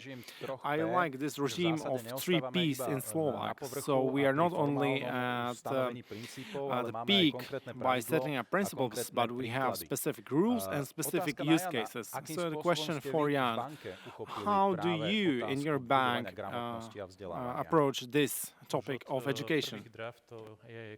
Pred viac ako dvoma rokmi sme dospeli k záveru, že tá gramotnosť je veľmi dôležitá téma. Venovali sme sa jej s veľkou dôležitosťou a náš systém vzdelávania v oblasti AI nie je nejaký jeden typ školenia alebo e-learningu. My ho máme v podstate ako komplexný systém rôznych pravidiel, rôznych špecializovaných školení, ušitých na mieru pre rôzne útvary. Môžem byť konkrétnejší. Čo sa týka takého základu, tak máme napríklad pravidla používania AI nástrojov v banke, máme smernicu AI policy, to sú ako keby taký základ. We also have specialized trainings which deal with specific tools or processes. We started with educational practices when it comes to forbidden practices. This is a very important topic for us. Actually, this told us the AI Act. We carried out specialized trainings for the management and for selected departments with the highest risk of these practices. Let me give you an example: HR, risk compliance, or other departments, and also marketing, for example, which is a really important area for us. For example, manipulative techniques that could be used. So our system of education is complex. This is not only single type of trainings. We also have specialized trainings in relation to specific tools. When it comes to generative AI, we also have specialized trainings for most specialized employees who are using AI in development of applications. So our educational system is quite complex one. What was the reaction of the employees to these training activities? Well, the reaction, it's difficult to evaluate, but when we had trainings which were more personal, not general ones, the reactions were positive ones. And the risk managers, for example, that were trained by us in the area of forbidden practices were very communicative because they wanted to know how far they can go when it comes to their processes, and their feedback was quite positive. This also has to do with our e-learning, which is connected with the GDPR. We also have one EI Act topic, and this e-learning was also evaluated positively. How do you enforce the rules which you mentioned when it comes to, for example, awareness raising, and what impact does it have on your employees?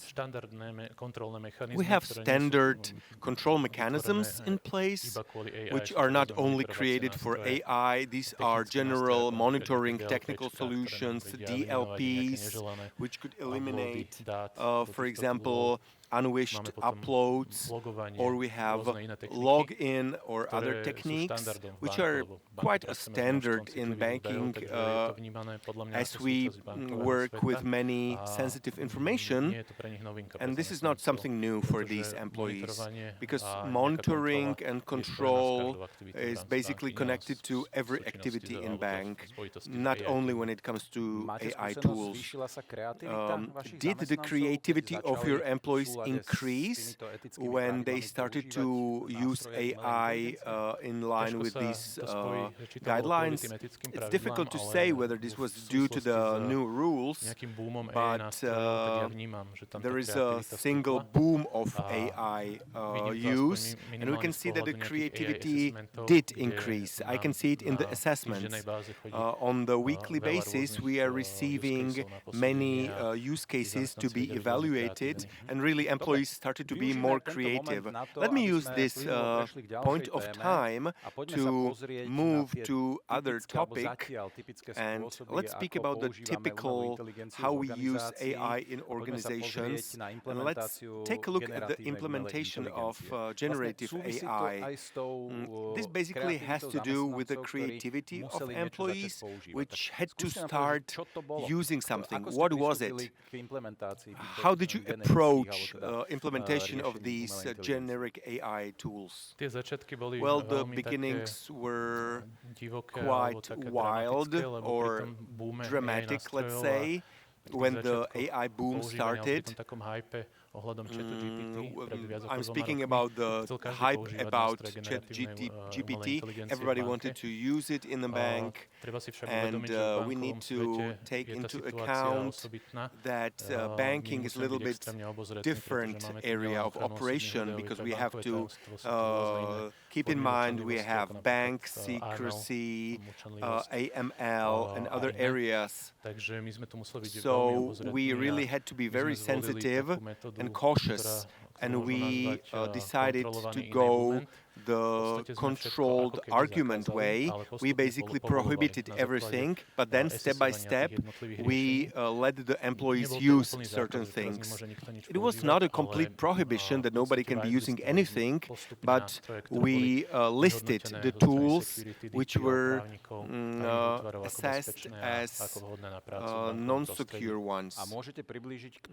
Can you tell us a little bit more in detail which tools are working in your environment? Yes, we have the basic two kinds of AI tools.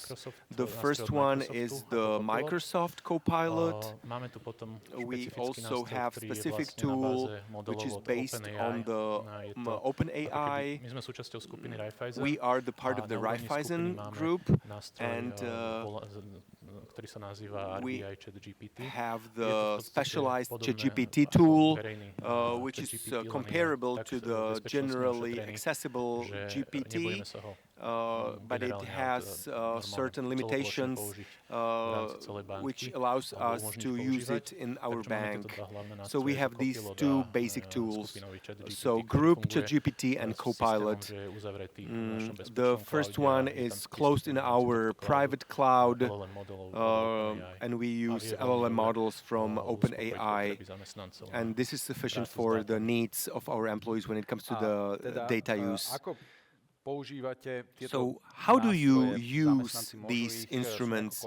The employees are somehow limited, because you said that at the very beginning you prohibited everything, and step by step you let them use certain tools. Where do you stand now? Well, the security, in order to meet all the security requirements and regulations when it comes to the bank secrecy and protection of sensitive data, setup of this compliance was very complicated. We had to really sign very good contracts with the vendors. We had to technically secure it in order not to lose certain sensitive data, but we were successful. Our employees can already be inserting certain more sensitive data into these tools. Of course, there are limitations for the most sensitive types of data. So correct me if I'm wrong, but the activities of these employees are quite extensive. When we speak about the generic AI, there are quite low limits. Well, yes, it can be said this way. We only have these two already mentioned secure tools, which they can use at work. For example, they can analyze transactions set in order to target the communication. Obviously, there are many use cases. Basically, these tools can be used without any limits by our employees. Let's take a look at the instruments which allow you to take care of the risks connected to the use of generic AI. Matúš, what procedures are there when it comes to protection of the fundamental rights, when it comes to the use of generic AI? Well, the typical procedure would be the assessment of the impact on the fundamental rights, which many times is also complemented by the impact on the data sensitivity, and the methodology can be done in various ways. But before I show you how this could look in practice, let me say the following. Why we actually should be doing this? Why should we be interested whether a certain generative or non-generative AI system does or does not influence fundamental human rights? The reasons are the following. Actually, already in the Article 1 of the Charter of Fundamental Rights say that these rights are the ones that should be protected. On the other hand, we can say that the obligation to assess the impact on the fundamental rights, this is affected only, this is important only to certain entities. I think that this should also have to be applied to the management, but the key recommendation should be that you should do such an assessment, because nobody wants to read in media that, for example, their system is discriminating the employees, or that this system somehow influences their privacy too much. So really, we should take this into consideration. I agree with what you said. Many times when taking a look at AI Act, we forget why the Act actually exists. The reason is to secure the fundamental rights of the EU citizens, and we should keep in mind all these reasons. Let's take a look at the practical steps. Are there any examples how these fundamental rights assessment? Yes, I will show you this on the slide. I will show you those which we have. There are many methods, qualitative, quantitative, based on how they measure the impact. And I would like to show you 3 methodologies I have experience with. The basic one is this one. It's done by Professor Alessandro Manteler. You can take a look at it. You can download all the charts. There is a clear methodology. And what is the essence? You should think about how your AI system influences fundamental human rights. So, for example, there is a use case. You have a system that filters your CVs or candidates to your employment. How could it influence their fundamental rights? For example, their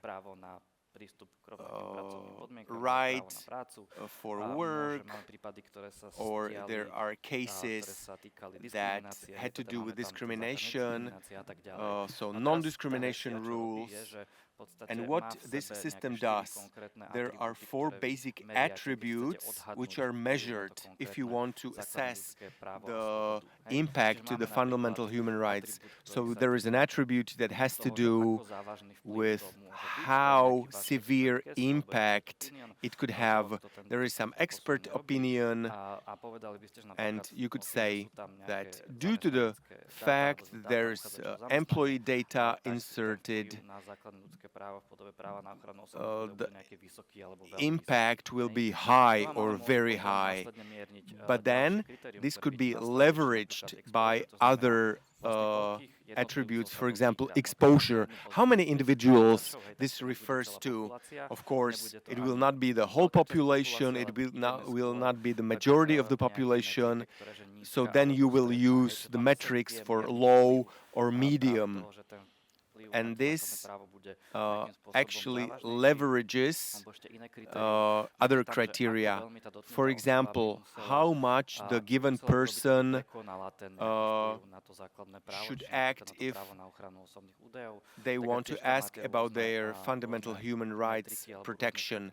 There are also other scales.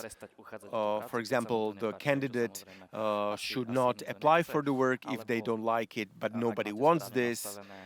Or if you have the GDPR setup properly done, you can say that the person can claim the right to delete, for example, their data.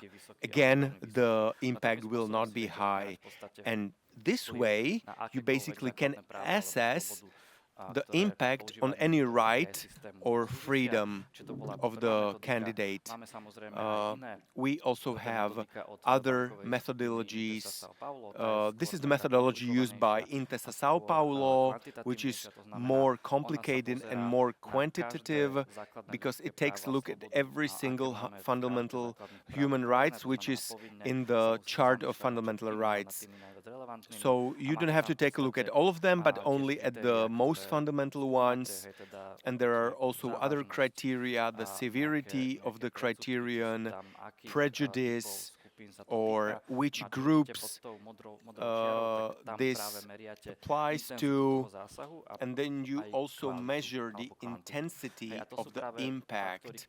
And these are the factors which multiply the criteria, which you can see above the line. So this is the qualitative and quantitative assessment. Data scientists from computer science developed this methodology. So this is more scientific methodology. And the last one I will be speaking about is Uderia. This was done by the Council of Europe. And this has to do with the protection of democracy and fundamental rights.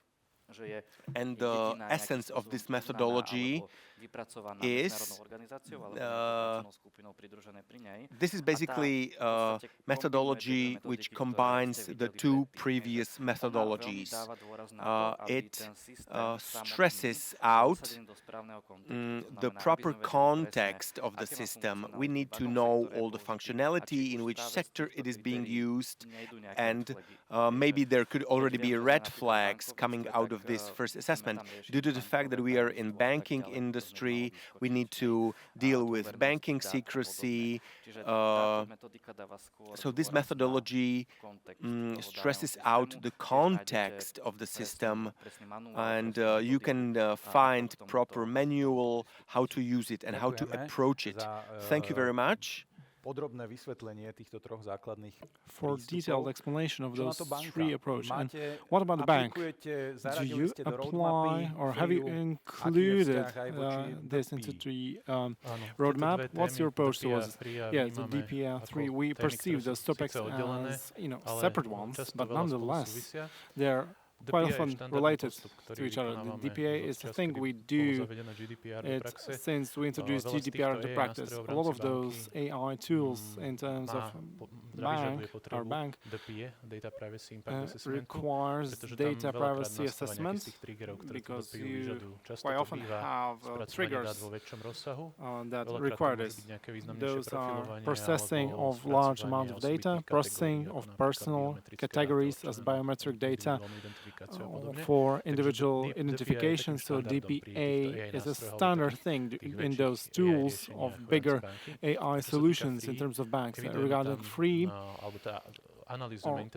we analyze or we create templates for free, and currently we perceive this topic to be more sidelines at the level of European legislation because FRIA is related mainly to high-risk area systems, and those obligations are unofficially or partially officially are moved vďaka omnibusu na úrovni Európskej at least únie. by year in European omnibus, and we consider FRIA something we should do. We analyze it and we fine-tune it. But DPA is a standard and we do it with AI solutions, so yes. So DPA constantly standard manner, even for AI systems. And regarding FRIA, it's included in your roadmap, but so far it's only being, the methodology is only being prepared. Okay, now question for Matúš. What approach would you recommend when implementing Gen AI from the point of view of protection of personal data and other fundamental rights? Well, first of all, when I have a supplier, usually a supplier, not that many subjects can achieve this from zero, from nothing. You have to consider functionalities and what the supplier allows and whether or not it suits the solution the company or the subject seeks. So you have to research it via contractual obligation, conditions, commercial conditions, and so on. That's the second step. And second step, a lot of companies have certain rules on how to assess, internally assess suppliers. You have to pay attention to this. If there are conditions, you have to respect them. And when a system is being implemented from a broader aspect, not only from data protection point of view, you need to have managers of solution present, but of course even compliance data protection officers. So people from that specific division where you're going to implement it, so they would have a word. And you need to create rules of use, and this is being overlooked. Usually in companies you have a solution, they buy licenses, and 6 months in they see that it's not being used in accordance to assumptions, initial assumptions. That's, yeah, obvious. Maybe a question towards the bank. We spoke of Gen AI so far. We mentioned rules, education, training, but nowadays we are approaching the state where we should speak of specific cases, personal cases. Can you perhaps show us, give us examples from your experience? Yes, Gen AI is a specific category. Implementation of it can be divided into two categories. First is general use by use of Gen AI by employees to improve efficiency, and the second part is implemented AI solutions. In Tatra banka, we have a lot of successful solutions. Example, we use AI in complaints departments. They helped us mainly in operations area of complaints department. We also have other solutions in speech-to-text, marketing, analytics, analytic tools too. We have solutions that help us read documents and process people, employees working with loans. Those are solutions based on OCR and Gen AI. We intensively also work on introducing interaction of agentic AI in KIC process into live action. So it's a huge thing for us. Then lots of smaller use cases. Currently, a number of approved use cases. We have 16 of them, 16 use cases. It may seem like it's not a huge number, but those are high-level approaches. Then we have micro use cases. Those are tens or even hundreds.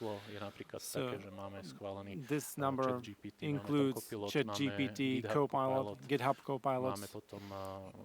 We also have lots of solutions at processing centers, and also we use this for claims, and we call it Claim AI. So I think we're quite far ahead, but we also are interested in agentic AI and how to use it, but always in accordance with the law. But let's stop at introducing the agentic AI. In this regard, I'm interested in the regulatory area of implementation of agentic AI. It's a whole new topic. Thank you very much for sharing your experience with us.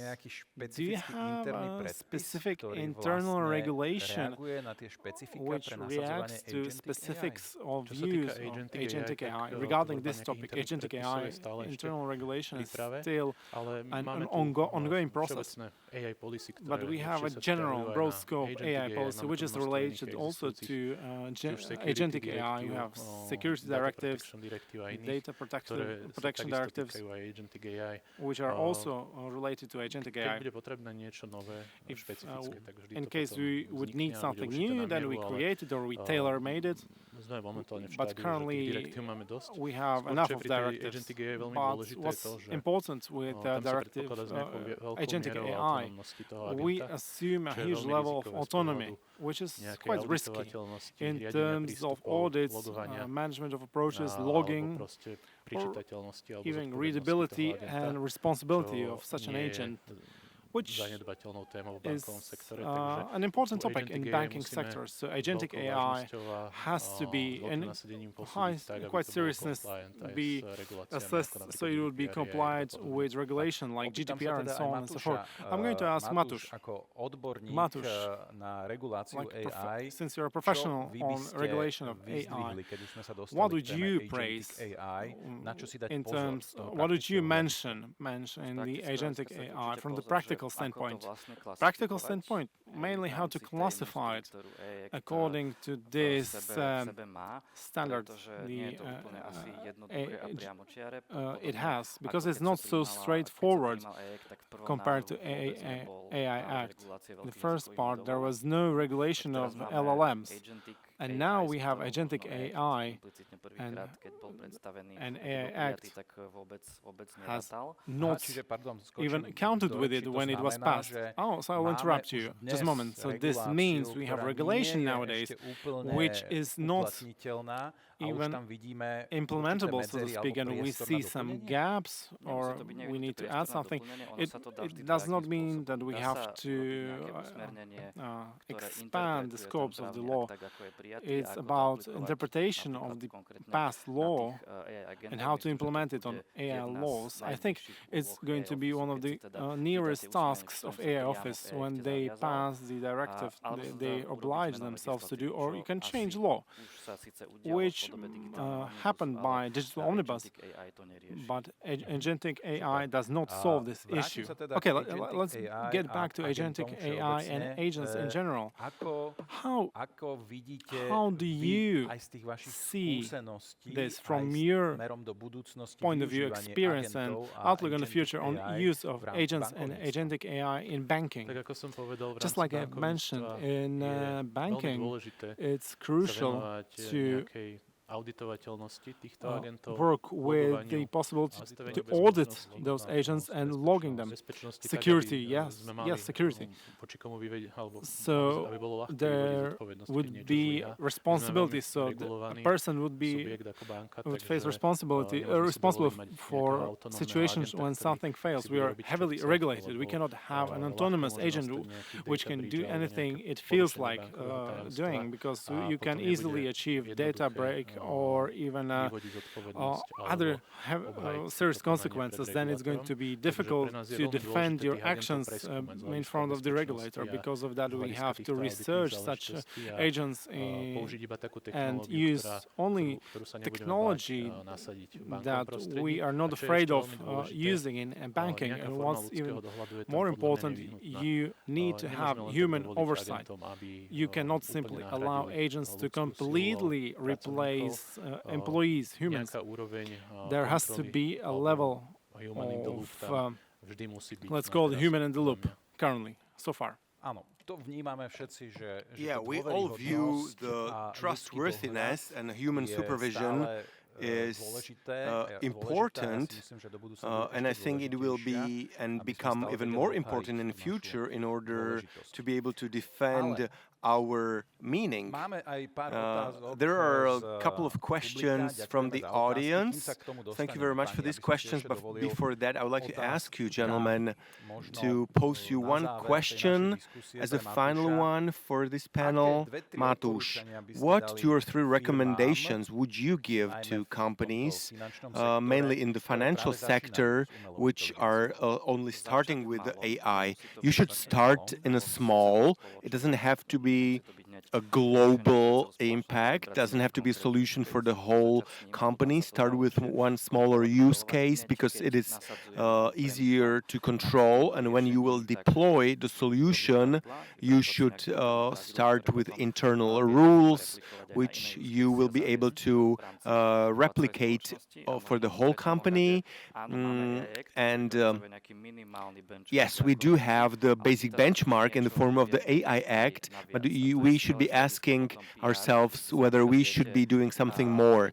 This is very good from the PR point of view, when you can communicate to your customers and you will say that we are in line with the AI Act, but we are trying to deploy a trustworthy AI model. Okay, so let me sum it up. Start in a small scale. So this was already confirmed. You started with 16 use cases. This might seem as a little number, but this is what I would recommend. You should create yourselves rules which are required by the EU, also by audit entities, and then you can replicate it. And then the third recommendation would be to do something more. You should consider AI Act as the base from the regulatory point of view, which is quite daring, I have to admit, but I understand the principle. Fast question for Jan. What do you see as the biggest opportunity for the banking from the point of view of AI? Even though I'm not a business person, I'm the regulatory responsible person. This is about the impact. It's not only about the agents, but about the assistance to the common employees to become more efficient and to do more for the same amount of time, be it more work or to get better business. So for me, definitely it's the increase in efficiency. Thank you very much for these questions and answers. Now we will try to answer the questions from the audience. I will select a couple of questions. The first one would be, is it real to enforce that somebody says that during the preparation of a document, the AI was used? Is in reality only to rely on ethics? Matúš? Well, I was already speaking about that, so I could answer it. This is real, but it depends on the setup of the rules. And together with the rules, you should already have decided who is supervising these rules and whether you have a chain of accountability. So to a certain extent, you can rely on the employee that they will do it. This is a typical example from the point of view of marketing and communication with the public. For example, there could be a post on social media. It should be generally approved by 4 eyes. So this is manageable. Question to Jan. Can we secure that employees are only using internally approved AI tools and they will not be, for example, using open AI tools when working with sensitive data? If yes, what should the control look like? So aren't there any shadow AI instruments? Yes, the shadow AI definitely is the current topic. You can never exclude possibility that there will be certain shadow AI in a bank, but we have technical elimination procedures. There is the controlled enablement, so everything is basically prohibited and only certain tools are approved. so only certain use cases are being enabled. So sometimes this is really impossible many times to open ChatGPT from the banking environment devices. So technically, it's quite easy to secure, but you can never exclude certain cases. We had a couple of shadow AI examples. For example, certain AI functionality which is discovered on the existing instruments. For example, Adobe tools started to use AI. Many times the documents we have are sensitive ones, so we are blocking these kind of tools. So every now and then we see examples when people are using instruments which are prohibited. We don't want to be only the prohibiting entity, but for example, if we use banking data or very sensitive transitions to Asia or to the US, the setup has to be done in such a way that it is in line with the legislation and GDPR. Let me ask you another question. It's a simple one. Maybe it could be answered by why word.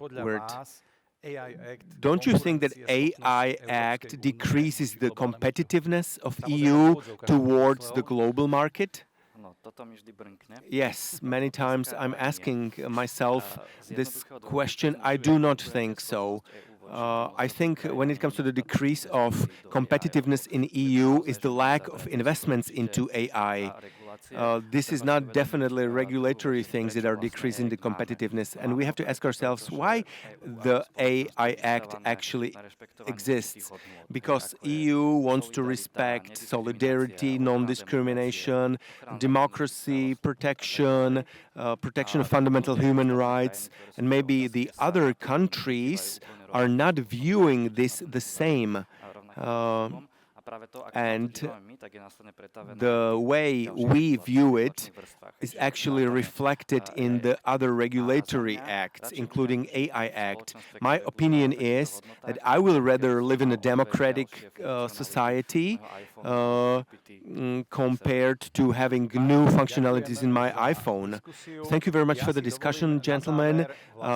To wrap it up, I would like to say the basic message we wanted to tell you. AI is not competitive advantage. Competitive advantage is the ability to securely, ethically, and efficiently use the tools of artificial intelligence. Thank you very much again to the panelists for the discussion and for their inputs, and thank you for your attention.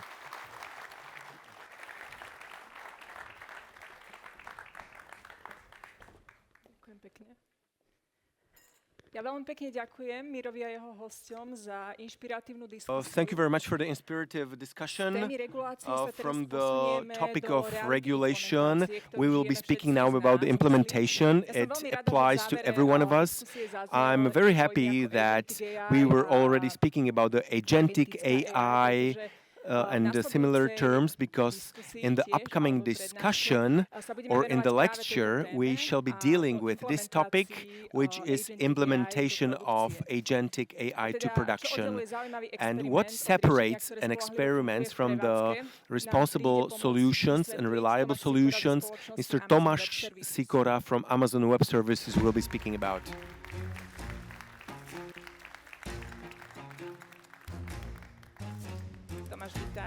Ďakujem za pozvanie, Lena.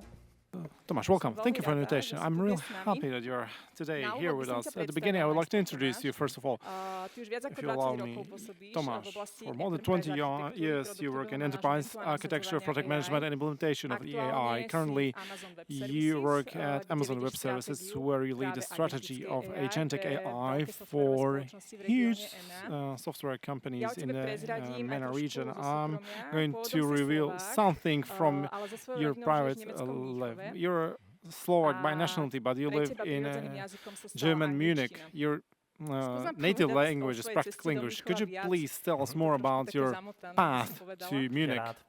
Yes, be more than happy. First of all, I'd like to thank you for the invitation. I'd like to thank all of you who decided to come here today. I think it's important that you are here today with us and that we speak of this topic. And if you ask, how did I get to Munich? It was through Barcelona and San Diego, so it was not a direct road. I studied at Technical University of Bratislava in here in machine learning. That's where I did my PhD during my studies. Then I went to Barcelona where I studied. Then I found an American startup in San Diego where I was responsible for implementation of AI to all products. And since our main vendor was AWS, I gained exposure. And then they called me to AWS to help other product vendors to implement AI and then agentic AI, or today even autonomous AI. And now I'm responsible for agentic AI strategy for all software vendors in our region. I'm helped by a team of 200 people. Thank you. So we truly do have a professional in this area of implementation of agentic AI into production. It's obvious that after 2 decades of life in Germany, English may be easier to. And let's get to the topic we are here today for, and that is path to production for agentic AI. Tomáš, we often hear that AI is moving at lightning speed. Prototypes are made over a weekend, but last time we talked together when we were preparing for this presentation, you mentioned statistics such as only 10% of AI demos or AI pilots gets to the production, and if it typically takes 12 months or even more. So tell me, if the technology is so fast, why is the gap still so big? It's a very good question, and we see this discrepancy between the time needed to build a prototype. Virtually anybody can do that in a matter of a weekend. And then, depending, of course, on the segment and the use case, we see sometimes up to 12 months before we actually see the real scale, large-scale production rollout. There is many different reasons for that. Not all of them are purely technical.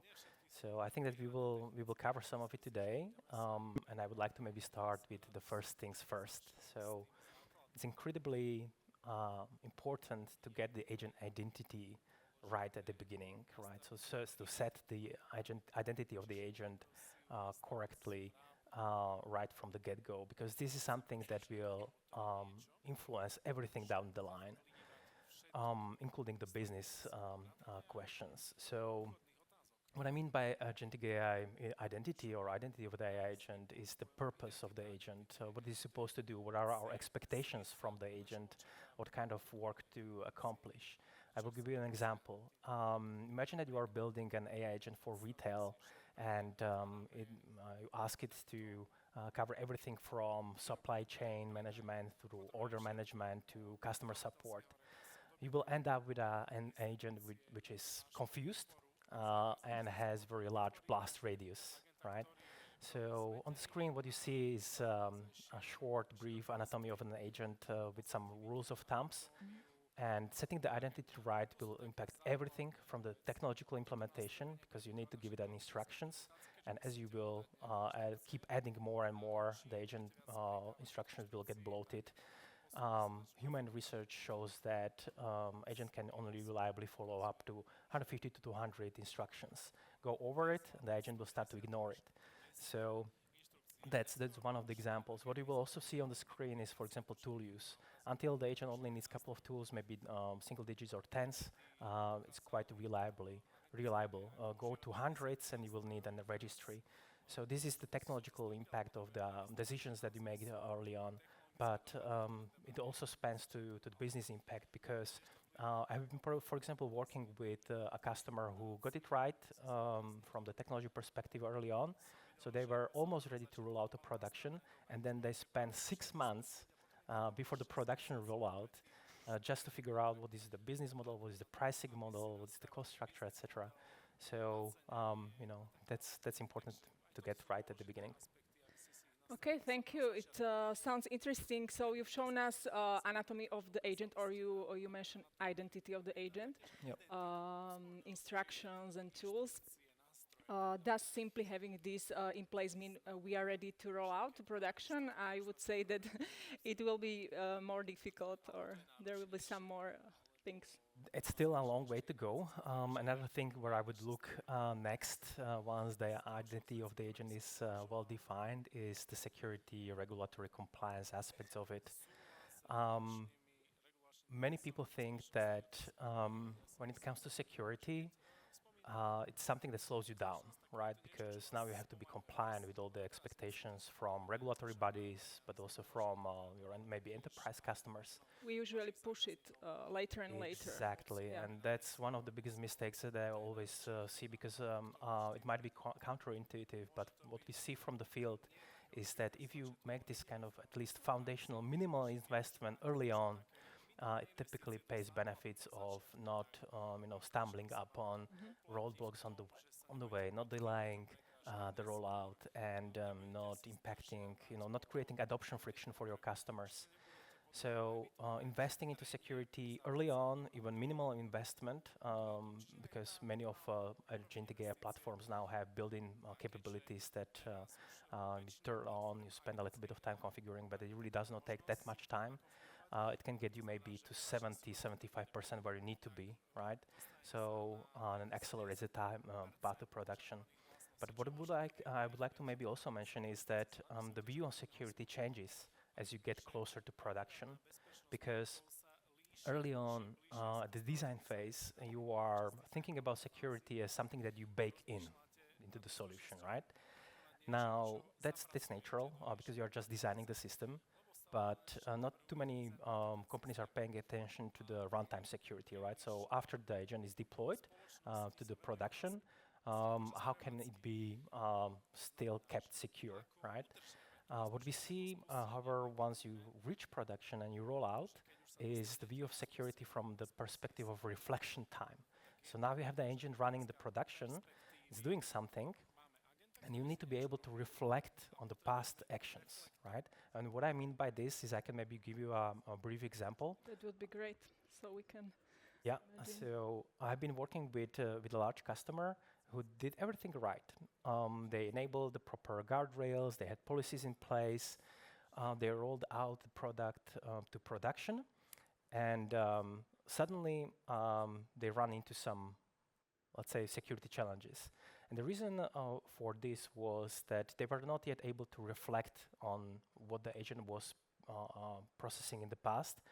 And we have new types of really sophisticated attacks where the bad actor would send a context to an agent, which itself looks innocent, it looks legitimate, but contains part of malicious information. That one part of the malicious information is not enough for the guardrails to catch this kind of malicious information. So what the attackers now do is that they take the malicious context, they chop it to small pieces that are individually perfectly innocent looking, and they over time then feed it to the agent and poisons its memory. So we need to have an ability, once you go to production, to reflect what already has been processed over the time, maybe over weeks or months, not just what's being processed at the spot. Understand. We can go to the next slide, Thomas. Oops. Yeah. Okay, this is the correct one. Yeah, so what is also changing is the time needed between exploring a vulnerability and exploiting the vulnerability, right? So we now live in an era where we have very sophisticated, offensive or weaponized AI solutions. And maybe some of you have heard about one of them, Anthropic Mythos. Maybe hands up who have heard about Anthropic Mythos. Okay, in the audience, maybe half of the people. So this is a specialized AI model which is really, really good at exploiting existing services, exploiting their exploiting vulnerabilities in these services and then abusing them, right? And what we have seen in the past is that typically it took months, sometimes years, sometimes even decades to identify a new zero-day vulnerability, and then took months to exploit it. Now this is happening in minutes. Wow, this is really scary. Now I think that everyone in the audience is probably thinking about that in the past we worried about the server uptime, and now we are worried about the model uptime. So I'm thinking now that if we have AI agents in the production, we replace humans by the agents, and the model provider goes down. So what is happening? Business just stopped functioning, or? Yeah, it's a great question. So maybe let's cover it next. Let's talk about resiliency and agentic AI. This is a couple of statistics that I brought to show that what we have been used to from the enterprise business continuity world is to have this very comfortable 4 or 5 nines, right? Yeah. 99.999% of uptime, which made our lives easier because it was very deterministic, very reliable. Now, frontier labs, they are not infrastructure companies. They're very good at what they do, and that's research, right? So very often we now see that what we have been used to have as a standard, those 5 nines, they are mostly gone. Sometimes it's not even 2 nines. So that doesn't mean 1 9? 98% something, sometimes even only. So what we need to be prepared for is situations where the model will not be available or we expect it to be available. We need to be prepared for times where we would maybe need to swap models, or we would need to be able to preserve the state where the agent is to be able to resume once the customers come back and the service restores. This can be addressed. There is existing solutions to this. So I wouldn't be necessarily worried too much about it. I wouldn't necessarily stop rolling out to production. When it comes to model access, you can always reroute to maybe another region automatically, or use intelligent routing, which enables you to have a look at the request that is coming to the agent and then decide to which model it will be routed. Maybe something that's easy and easy to process can go to a simpler, smaller model. Something that requires more power, more brain power, so to say, can go to a more state-of-the-art model. So is this something that already has happened to you, like many times? Many times. We have seen it, and this is exactly the type of things that you will see once you go to production, because this is invisible at the prototyping stage, but very visible at the production stage. Your customers will let you know very quickly that something's wrong. Yeah, I'm sure that they will. Okay, Tomáš, let's move on. We have agents in place, security covered, business continuity addressed, and now I'm thinking about the costs. Many AI pilots are promising cost savings, great cost savings. We heard that humans are being replaced and so on. But on the other hand, price of AI models is increasing from month to month and year to year. So what does reality after deployment shows? Can we save costs? Absolutely, absolutely. And it can be quite substantial in terms of what you see as you go maybe from simple system to more complex systems. So one thing is to run a simple one agent solution. Another thing is to run multi-agent systems. And this switch from single agent systems to multi-agent systems, or maybe even to autonomous AI, can be really dramatic in terms of costs, because if you switch from single agent systems to multi-agent systems, you can see 15 to 20 times more token usage, right? Because those agents, they need to communicate, they need to hand over tasks, etc. So it's very important to have this on mind early on.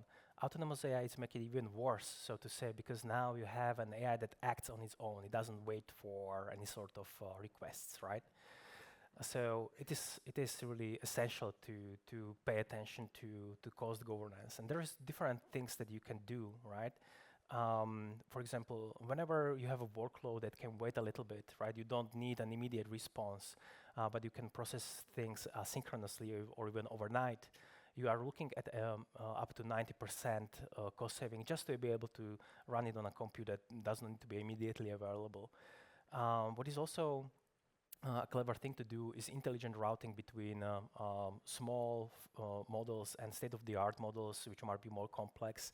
And what is maybe counterintuitive here is that typically when you are saving costs in the usual world, you are sacrificing performance. But here it is the other way around. If you are saving costs, you can be improving performance because the smaller models are not only up to 20 times cheaper in the same model family, they typically are also much, much more faster. Take Anthropic Claude, for example, Opus 4.7, and you get a response, let's say, in a second. Route the same request to Haiku, you get response in 30, 40 milliseconds. So there is a lot you can do to lower your costs by waiting, if possible, using automated intelligent routing, using smallest model that still does the job, using various kinds of caching strategies. So every measure like this can save you anytime anywhere between 70-80% for those first two measures. Or within the same model family, you can have 20x price difference, and it's really needed because of what we talked before. As you deploy systems that becomes increasingly more sophisticated, you will be seeing a lot more tokens spent. So we need to think about it now. Yeah. So maybe combination of the models. Okay. I think we have already covered a lot, but one more thing comes to my mind. So before deployment, we often see that during testing, we may have a working model, but we still don't really know how to evaluate its performance because it's still before deployment. And we don't have good reference data. So how do you deal with that? How do you compare? So testing in agentic AI is a hard nut to crack, so to say, because this is really not deterministic systems. Yeah. From enterprise architecture, we were used to have really reliable, deterministic systems that are easy to understand. They do how they are, what they are designed to do every single time. Now, in agentic AI, especially in multi-agent systems, and especially on the emerging field of autonomous AI, this becomes increasingly less and less possible, simply because foundation models are on their core non-deterministic. So you cannot really have a deterministic system on these kind of non-deterministic components. So testing is hard in agentic AI. But we need to test. We need to test, but we also need to rethink what testing means and rely on two things. And that's maybe rethink your KPIs, how you're actually evaluating how good looks like. So it's not anymore really just latency and error rate. It is, for example, the decision quality of the agents, is the quality of tool use, this kind of KPIs. And then rely much more also on observability and evaluation. So simply make peace with the fact that not everything can be tested up front. And you need to have the core principles available in a way that allows you to evaluate what the agents are doing during the runtime as you go. Thank you. You mentioned that agents can modify their code, and so if agent can now reflect and even modify their own code, where does that leave the human team? What I see that many companies are replacing junior positions. How do you see this trend? Or maybe be more specific. How are you doing in Amazon? Okay. So the shapes of the organizations are changing. And what we see across the fields is that in the past, companies used to have a healthy junior base with some middle management, a very few senior elite contributors. And what we have observed in the past 2 years is that this is changing, and specifically the junior customer, the junior contributors base is shrinking. Many companies stopped hiring junior people and new fresh talent. We believe this is a very bad thing to do because where do you expect to get your senior elite employees if you don't have a healthy junior base. So where we think that the companies should be going in the future, and this includes us also, is to make sure that whatever you do, you still hire the new, bright, fresh talent. You have the wide junior base. Maybe have a leaner middle management layer, and then make sure that you have those elite seniors who can help you to rethink who you are and help you to build the next big thing. So this is also what we are doing at AWS. We are reshaping our teams. Maybe some of you have heard about the 2 pizza teams, right? And the 2 pizza teams are all about having small, agile, fast-moving teams. And reference to 2 pizzas means that the team should be as small so that you can feed them with just 2 pizzas. And now we are talking about 2 slices of pizza, right? So we are talking about teams which have just 2 people, expert generalists, as we call them, or expert on the big picture, one coming from the engineering domain, one coming from the business domain, surrounded with a lot of agents. Right, so small teams with just 2 people and a lot of agents. Different kinds of agents, specialized agents who enable them to be really deep in some domain, maybe beyond their current scope. Agents that are shared, that allows them to perform some daily activities. And then also translators, basically, because the business expert needs to be able to talk to the engineering experts and the other way around. So this is how you deal with the teams in Amazon, right?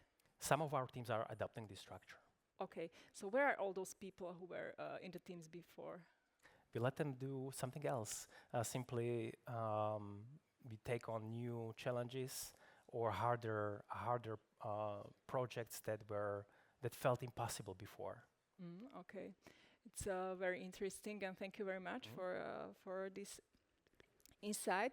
I think we have covered everything from the technology itself to transformation of entire teams. So let's wrap up, Tomáš.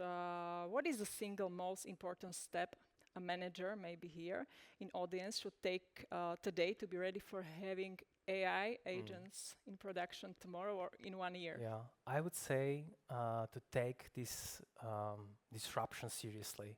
We now live in a world where disruption is steady state. The market is still accelerating. What we have seen in the past months or weeks, that it does not stop there. It will continue.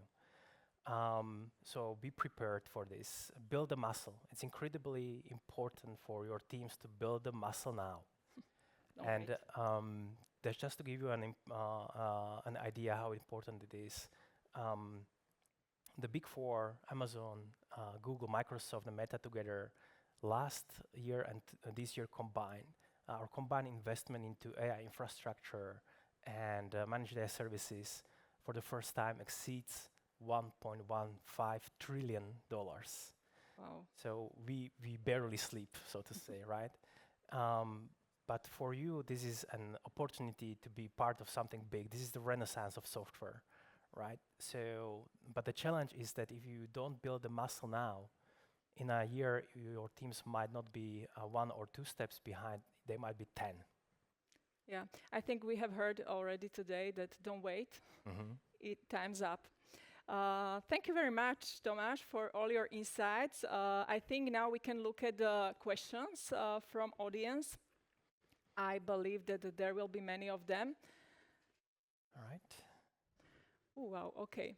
So the first one, how to ensure security and protection of our AI agents solutions and remove vulnerabilities if hackers also use maybe the same AI tools to attack? Yeah. That's a great question, an important one. And the short answer is that you have no chance as a human to compete with the rate and sophistication of what the weaponized or offensive AI tools do. You need AI to protect you against AI threats. So that's why, for example, I know that this is not a sales show, but for example, AWS has rolled out already autonomous security AI agents that helps you to do this in real time. Thank you. Look at the next one. As the models are changing a lot, what is needed to do to keep the solution running in the same quality and models when models are changed? It's also an excellent question and very close to what's happening in the reality, because if you think about it, maybe you have this kind of experience as well. You started with one model and then suddenly at some point you get an end of life message, right? So you build your solution on some model family, on some model version, and then suddenly it's not available, right? So to give you an idea, what's the shelf life? Typically from the frontier labs, we see about 18 months only. They keep the model on the market for 18 months, and then it becomes unavailable. So what you can do is to make sure that your solution survives the model swap. And that means to, for example, have an explicit ontology available for the next model, right?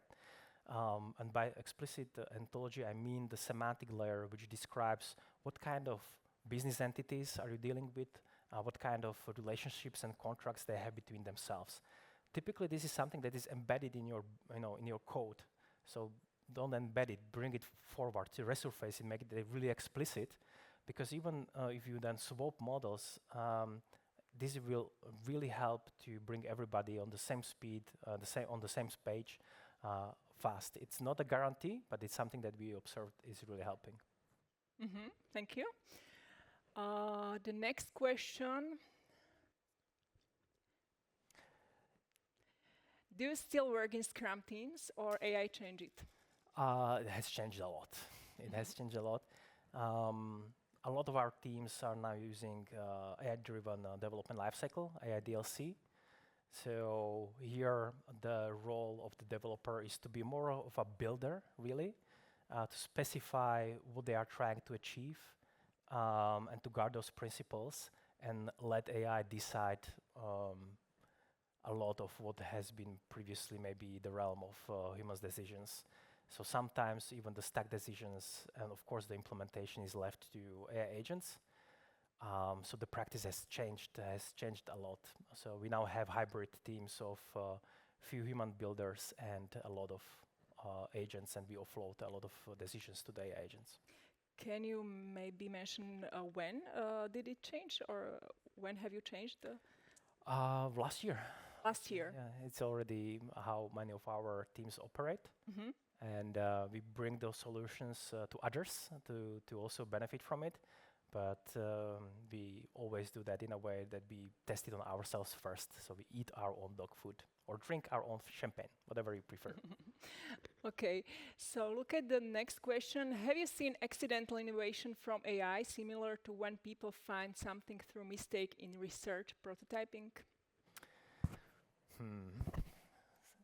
Accidental innovation from AI. That's a good question.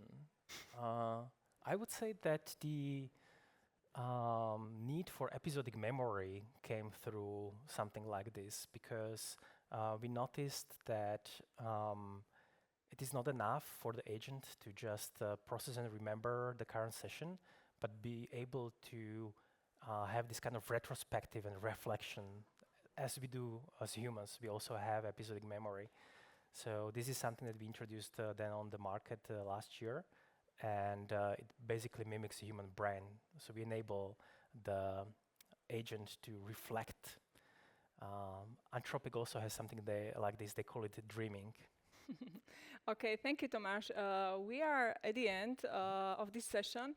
I would like to thank you for being here with me and with us. I'm sure that there are a couple of more questions. Tomáš is staying with us after conference, so you may reach him on the terrace. Thank you. Absolutely, my pleasure. Thank you for having me. Thank you.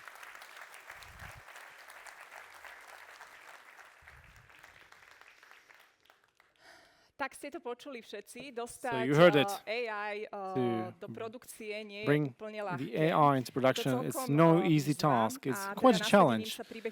And implementation, it's not the end of the story. It's only the beginning. Now we are getting to a new generation of agentic systems, those that are not only producing answers, but also improving them. In another part of our conference, we're going to take a look at the workshop of the autonomous discovery. We're going to take a look at its technical realities, today's limitations of today's, and the influence of agents on scientific research. Please do welcome Mr. Matej Balog from company Google DeepMind.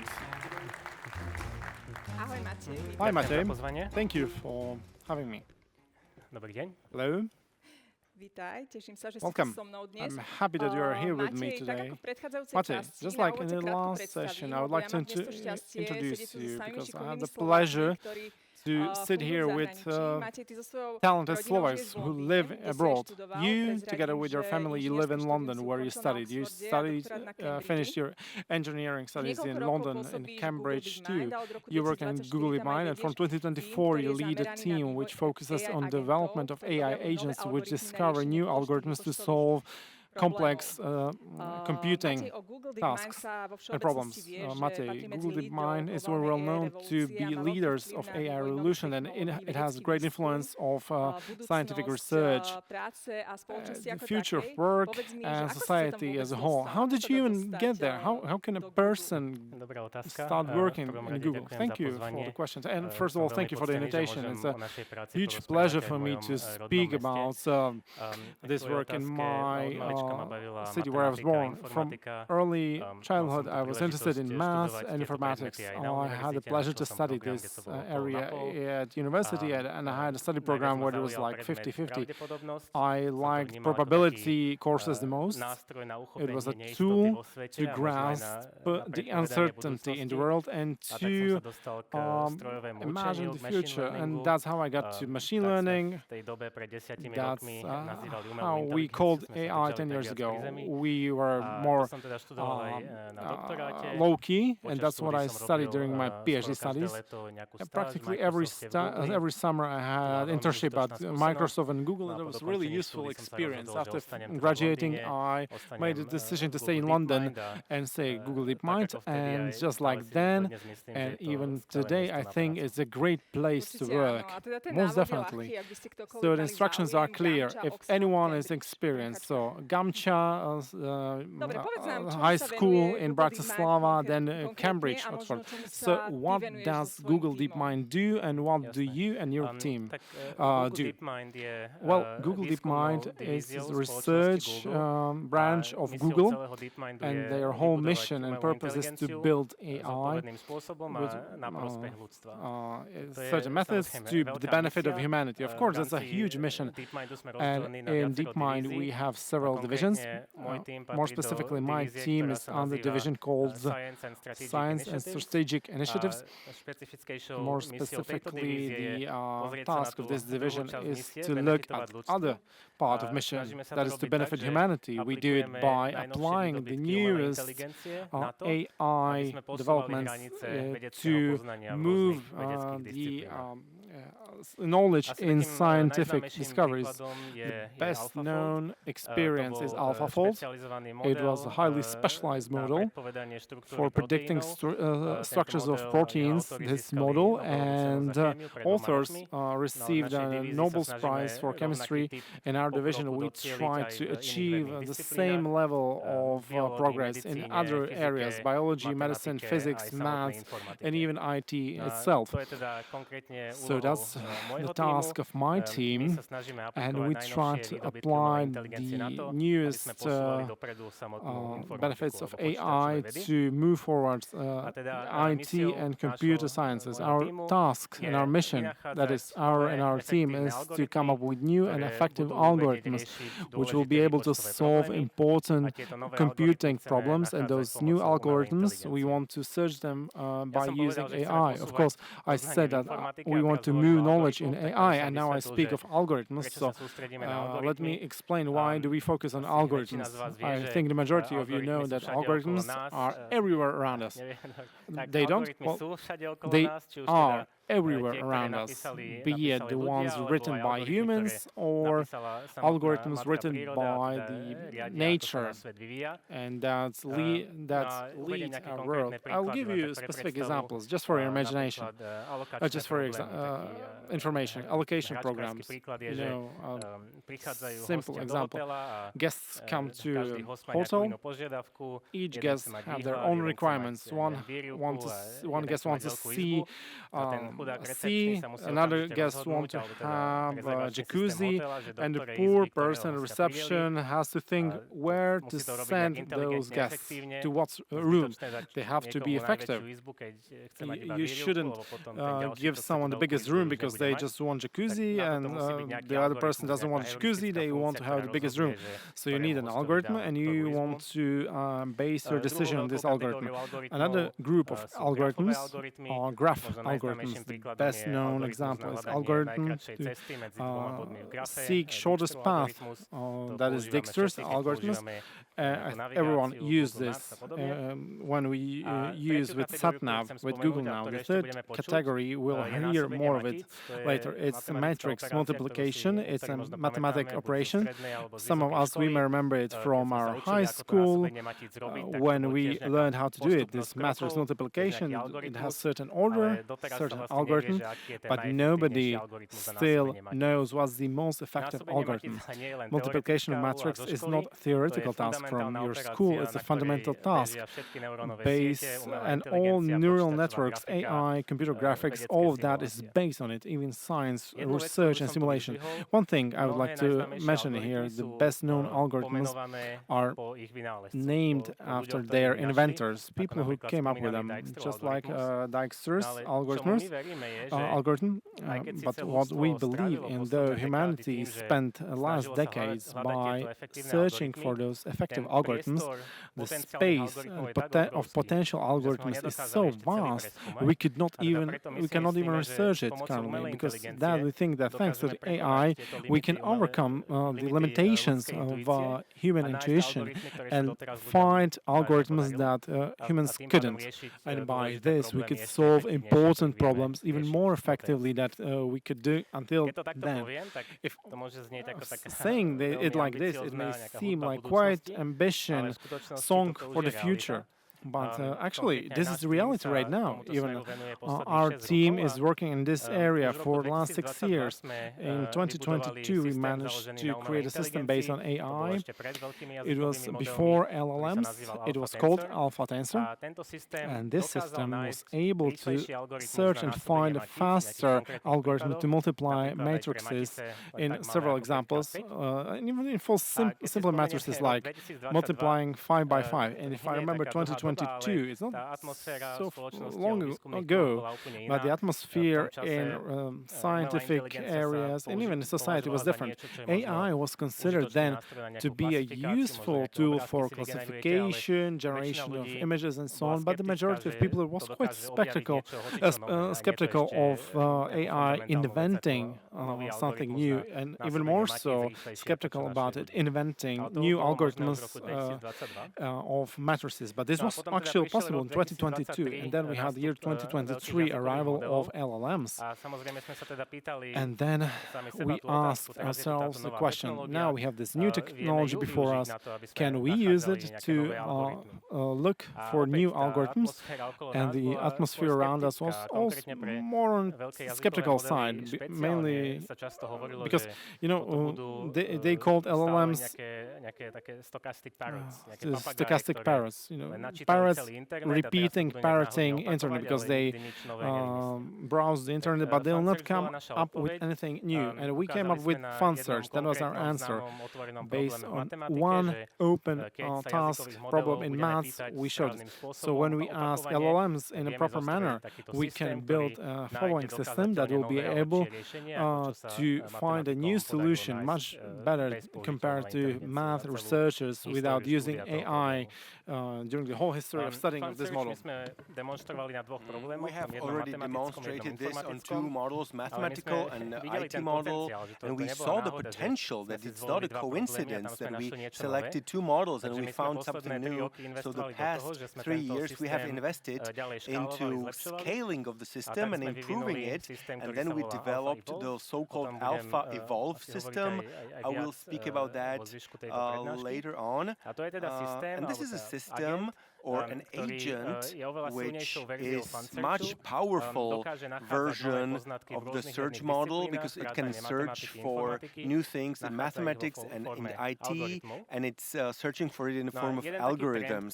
And one of the trends we can see throughout the history is that the power of these methods is increasing in the sense of how complex new algorithms they can find. And Alpha, the previous was only capable to search for the sequences without any branches, and later model was able to find new algorithm in Python, and Alpha Evolve can already search for various components, algorithms with thousands of lines of codes and dealing with really very demanding models. I'm worried to say what the upcoming model will be able to do. Of course, the development never stops. And the second trend, which goes hand in hand with the more complex power, is the coexistence of these models. The Alpha Tensor was very specific, which was, for example, only focused on the matrix multiplication.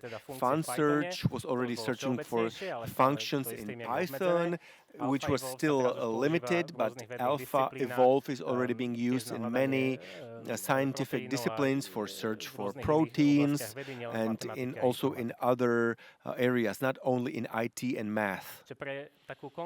Just to give you an example, I would like to show you what Alpha Evolve was able to find.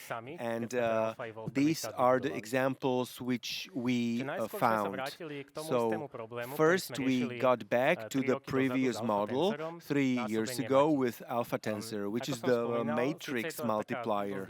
As I already said, this is quite a simple math operation, and it's shocking that the mankind still doesn't know how to multiply two matrices the fastest way. This seems to be quite a trivial problem, but it is not. So we used Alpha Evolved in order to find new algorithms for this multiplication, and Alpha Evolve worked much better compared to Alpha Tensor 3 years ago, even though Alpha Tensor was specifically focused on matrix multiplication, even though the new one is a specific AI model. And just to illustrate the power of the system, when it comes to the matrices 4x4, the fastest algorithm that mankind has ever known was from 1970s. From von Strassen, and after that no one was able to accelerate the algorithm. So it seems that these systems can really accelerate the problems people were unable to sort out for centuries. So this was one of the problems, and at the same time we wanted to convince ourselves that this is just a general system, and in mathematics we took another 50 open problems and we applied Alpha Evolved to them, and we took them from various parts of mathematics, combinatorics, analysis, and on the sample of these 50 examples the system gave us the output, and what we saw is that in 3/4 of these examples the system is able to find the best solution the mankind has already known. This was was interesting because many times the best solution was not easily to present, but Alpha Evolve found it. But what was more important, that in 1/5 of the examples, which means 10 open problems, Alpha Evolve found better solutions mankind has ever known. And these are 10 new moving forward of mankind based on these mathematics problems that Alpha Evolve was able to find. So ever since there were other Google groups, we are using Alpha Evolve in neuroscience, quantum science, simulation, geography. So this technology has been used in many other areas. Thank you very much. This really sounds even unbelievable for me. Please tell us, how does this system work? How does it think? Because we were listening to lectures whether AI will replace or not mankind. When we were discussing, when preparing this presentation, you said that AI agents will never replace the scientists and is supposed to help them. Tell us more. Well, how the system works? Let's distinguish two notions, just to put it into context. Model and an agent. Model is, for example, ChatGPT, Gemini, or Claude. That is something you give an input or a prompt, you give a documentation, and it gives you an output back. If you don't like it, you can tell the model something more, and you reiterate this input-output. Agent is something else. You give it an objective, some task, and afterwards the agent works autonomously on it, and it could be asking other models and evaluate whether the task was met or not. And it only gets back to you if the objective is met. Just to be explicit, Alpha Evolve is an agent which has an objective, for example, to search for new or better algorithms for some computing task, and it combines 3 ingredients. As you can see on the slide, one thereof is the models. So it uses LLMs, and here we use the creativity and the ability to combine information from various sources. So Alpha Evolve, in its action, is asking the agents, I'm dealing with this problem. There are solutions available. Please, model, give me potential improvements. And the model sometimes can propose something that is good, something stupid, something crazy. But this is why we have the second component, evaluators, which basically sort out the ideas which work and which don't. And here is the key role of a human. If you want to use Alpha Evolve, you need to be very specific and say what you want to sort out and what methodologies are there to evaluate it. So basically what these evaluators do is, when the model comes with a new solution, it computes the value of these metrics, and based on that they decide what works and what does not.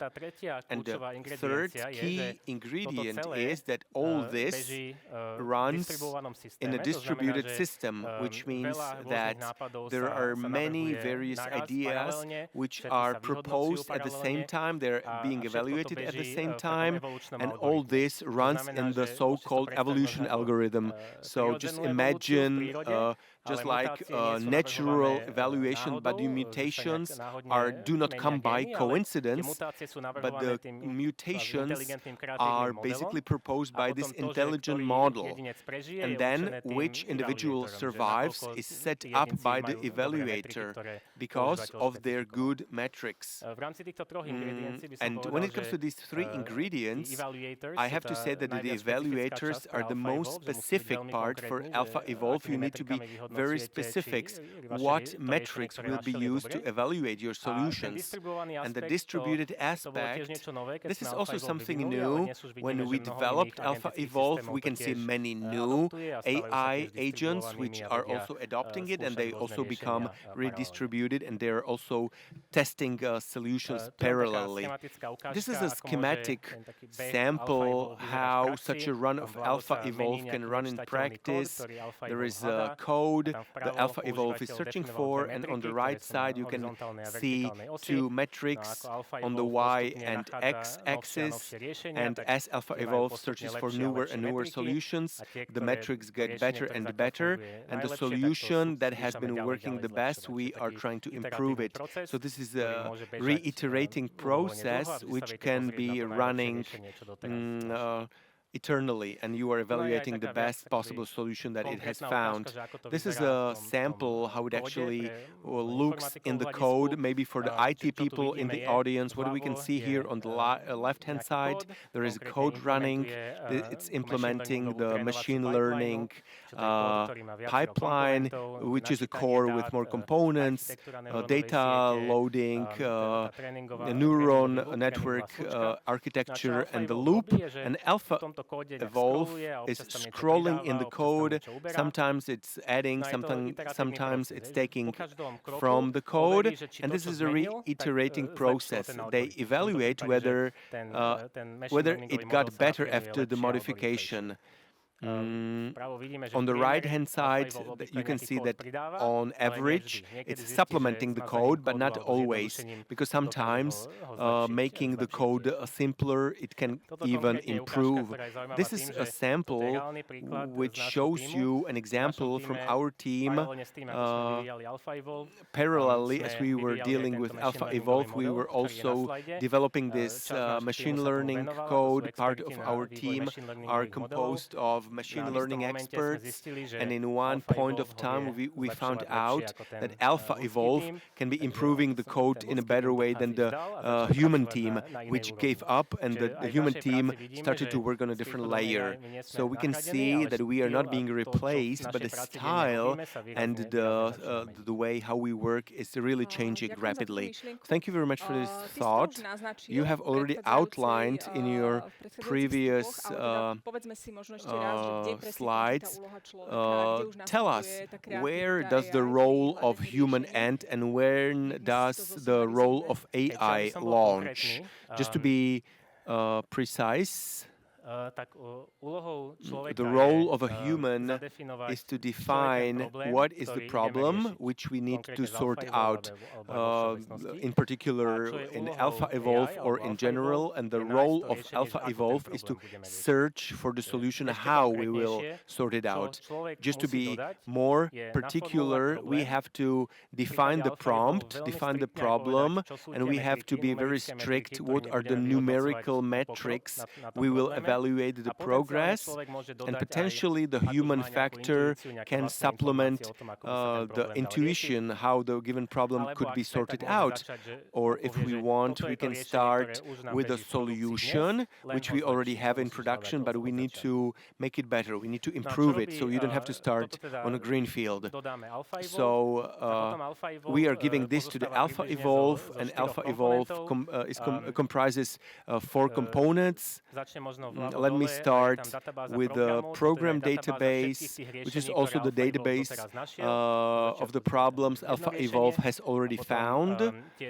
And out of this database, there are a couple of solutions taken, and we tell the LLM, these are the solutions, please compile them and improve them.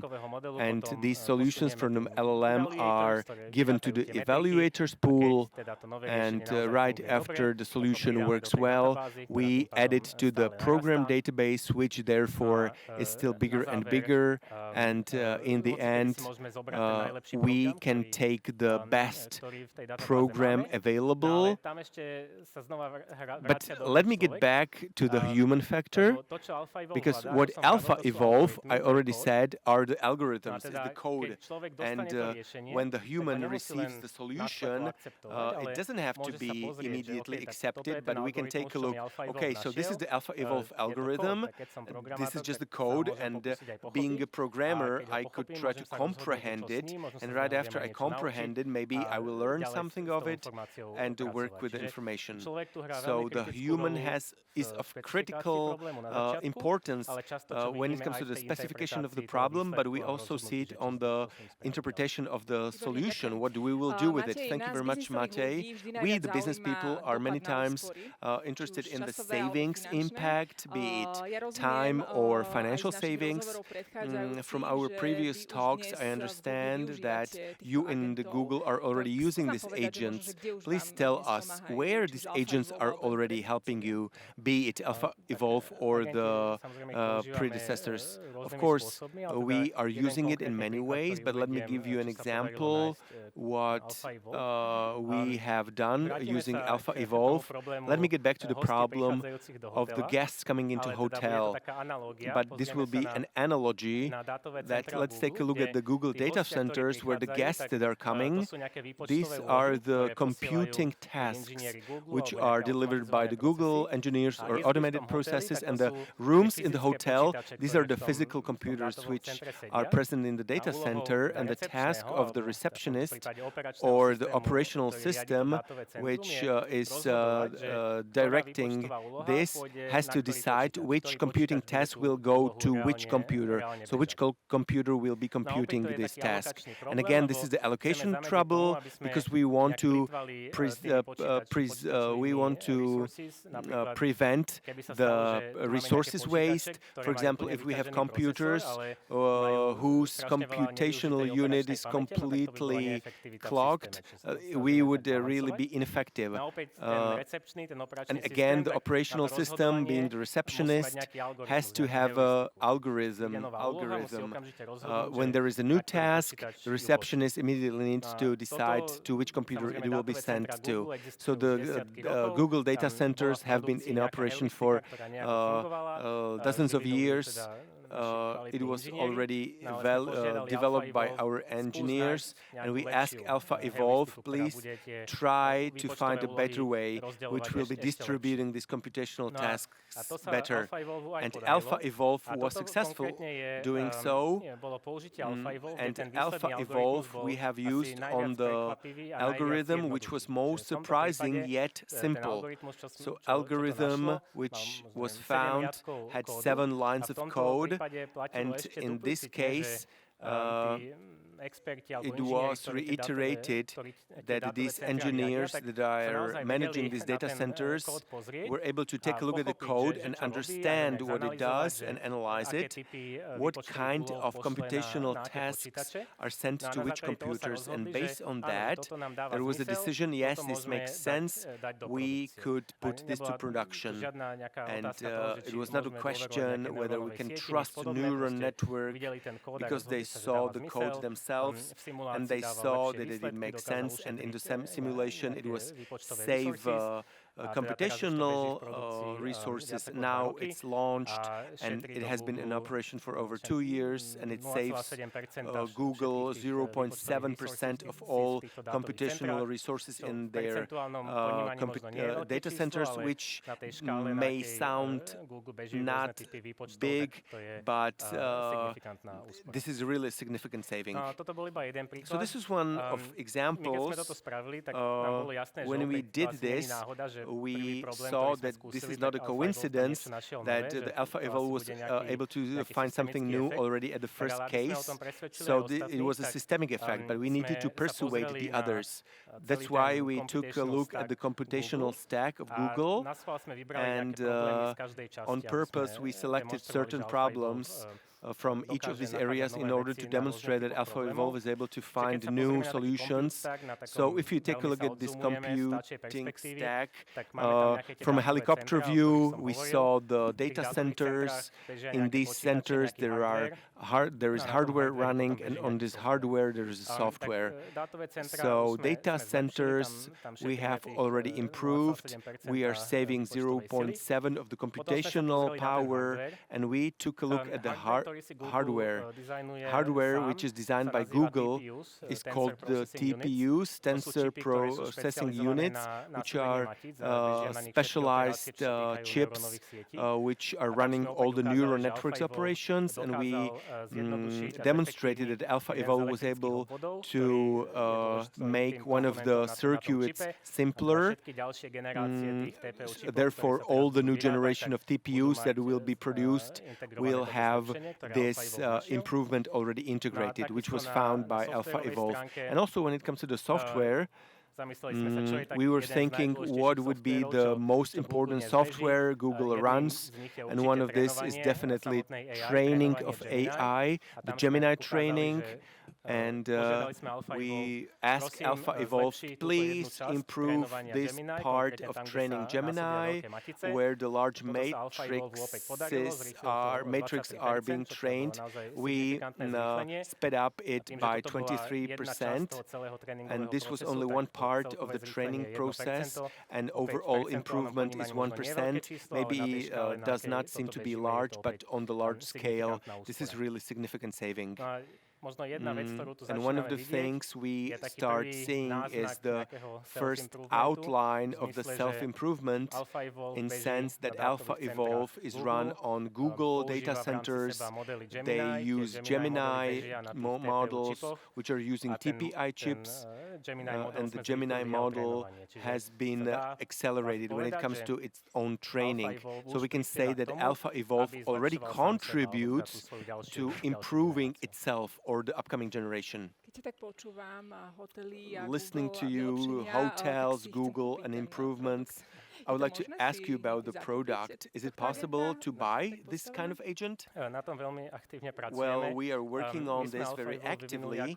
We have developed AlphaEvolve as a research team, but when we saw that there are many applications, we created an internal product thereof, and we want Google to be using it. And when we saw that also the other people can be using it, we connected with our colleagues from Google Cloud, and they developed AlphaEvolve for Google Cloud, which is currently being tested and hopefully it will be deployed.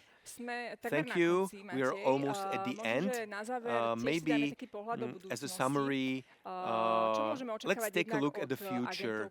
What can we expect from AI agents you have been developing, and what is your personal view? I really appreciate that you had said many times that your experts will not be replaced and people will not be replaced by AI, and AI is still here to help you. What is your personal view to future? What can we expect from the development, which really goes fast? Perhaps the very first topic I would like to start is what comes to mind to a lot of people when they speak of potential singularity and how to get there. We often heard the term of self-improvement, that is, the AI will improve itself on its own and the progress will be speeding up exponentially. Now I'd like to separate self-improvement because it has multiple levels and meanings, and it's important to realize at what level we are currently on and where we are not. The basic level is that the AI helps engineers and scientists who develop AI itself. It's a simple matter. Every developer in Google AI, Anthropic, uses one or another AI tool in their everyday work. So there is self-help AI, but the human is still in the loop. So the AI only helps the person.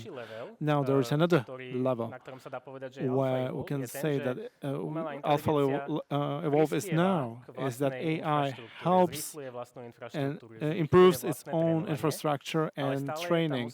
But still, I have to mention that there is a crucial human role. We have to say to alpha evolve, please improve this heuristic in regards to allocation of computing in our data centers, or improve this electrical circuit in TPU, or improve this Gemini training aspect. So the critical role of researcher is still present. They have to communicate this, they have to set matrices, and then we say it will be introduced. So in a third level, the next one, I think we are heading towards that, as the methods like alpha evolve will be able to improve themselves on the level of algorithm. I described this, but perhaps alpha evolve will be able to find a better solution to this. It may happen, but again, a human has to set up the criteria of what does it mean to improve. We are heading there, but we are still not there. And the fourth level, another one, it may be so where AI will describe its and set out tasks for itself. But of course, we are very far away from there. We are not there. Is humans still going to be present in this level? Then the question of human role will have to be described. Human may not describe problems, but there are other tasks of human that have to be included, like responsibility. And also we heard speakers say that people value and will value human contact. So in broader terms, not only about self-improvement, just three quick trends I would like to mention, I think will only continue. One of them being improving power of those models. We mentioned this, and I'm convinced that in horizons of months or years, the complexity of algorithms those systems will be able to come up with will only grow.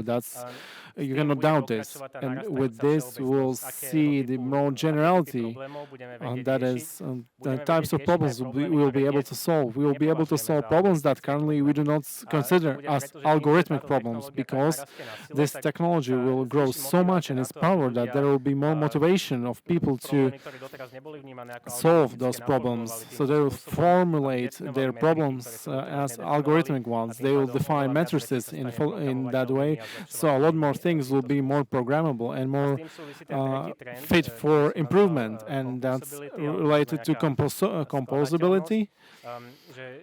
So that is those components, different ones, not only models, agents, but all of those tools will be capable of more combination, like Lego bricks, and I see huge potential in this. Today, if you ask a model a question, it will be able to tell you or answer you based on what it saw on the internet and what it was trained on, but the usefulness of those models is growing exponentially when they have the chance to interact with other tools or existing systems, with databases. So again, this motivation to have API interfaces will grow. Agents will have access to. So that's a safe bet and prediction. And I think it has a positive benefit to it. It will motivate people to make more and more systems publicly available and open. Thank you, Matej, for your outlook on the future. The time has run out. Now let's move to questions from the audience. I believe there will be a lot of them. So please show us the questions. All right, we see some. Do you believe that one huge model will be capable of doing everything, or in the future we'll have a network of specialized agents? It's a really good question. I believe it's somewhere in between. It's not a binary question. An answer to this question. We are heading towards having a central model, orchestrator, or an agent, which on its own can call up other tools and models. So I assume we'll be heading in this direction. So those models will be able to call each other. They will be able to combine, and in areas where it makes sense, where added value is the biggest, we'll try to insert specialized models into the general one, so they would not have to call the specialized one. But in practice, I don't think it will be as important. There will not be such a huge difference between those two options. Thank you. Another question. Can you tell how much can quantum computers influence AI? Have you thought of this? That's still in its infancy, this area. There is some research in this area of use of quantum computers to train AI systems, but it's still in its infancy at the very beginning. I don't think you can say that much about it so far, but what I think is more feasible and that we'll see closer is that AI will speed up research on quantum computers. So the quantum physics in research in this area will be sped up, will be quicker thanks to AI. That's much more closer. Another question. Banking sector. Could AlphaEvolve find the most effective process for a bank on how to approve loans, or let's say for an insurance company how to solve insurance claims? We'll have to get back to the beginning. If you want to use AlphaEvolve, you have to specifically describe matrices you measure. And if AlphaEvolve will find an algorithm, you'll have to find a method how to test it, perhaps based on historical data as simulations, and then you have to look whether or not those matrices have improved. I have no expertise in this sector, that is banking and insurance companies. If you believe that you can specify it like this, then obviously, of course. But that's the bottleneck. That's the human's task to formulate the problem and to have specifically set up matrices and problems. Again, human. How do you avoid local minimums when defining algorithms? That is, when a model is worse from the other one, but evolution leads to better solution. That's the holy grail on how to build AlphaEvolve systems. You never have any guarantees. You never know when you have research metrics. You never know when perhaps you may need to let the metrics run a bit longer and it will find a better solution. You just never know. But we try to minimize the risk by AlphaEvolve working on those evolution algorithms. What we try to provide is that it researches different types of solutions. The example I gave, by the way, it was simplified. We research one approach to solving problems and then we improve it constantly. But what algorithms do is they research lots of solutions to problems or methods, and then they cut the ones that were stuck and then improve those ones that were able to continue. That's one of the most fundamental questions we ask ourselves as developers, and that we have to solve, and that is to provide the diversity of solutions. And for that we have different methods and that we include in AlphaEvolve, so as in order to avoid being stuck at local minimum. Okay, we see another interesting question. You have mentioned for multiple times. We told AlphaEvolve to find something. It seems like you ask it in the evening and then the next morning you have it. So how long does it take and how many human interactions does it require? That's a good question. It's a whole spectrum. A nice functionality of AlphaEvolve is that depending on difficulty on the problem, it may dedicate to it more or less time. If you give it an easy task or problem that can be solved by asking directly, chatting interface, even the AlphaEvolve will give you the answer straight back. But if the question is more difficult or extremely difficult, it's an open scientific problem that people who spend years working on. The AlphaEvolve can work for several hours, even days, and constantly improve the solution. And at the end, it will be able to find a solution that's better than whole humanity came up with. That's one of the most precious qualities of systems like AlphaEvolve, to achieve achieve letting them work for longer and longer periods without getting stuck and their constant improvement. And what about human input?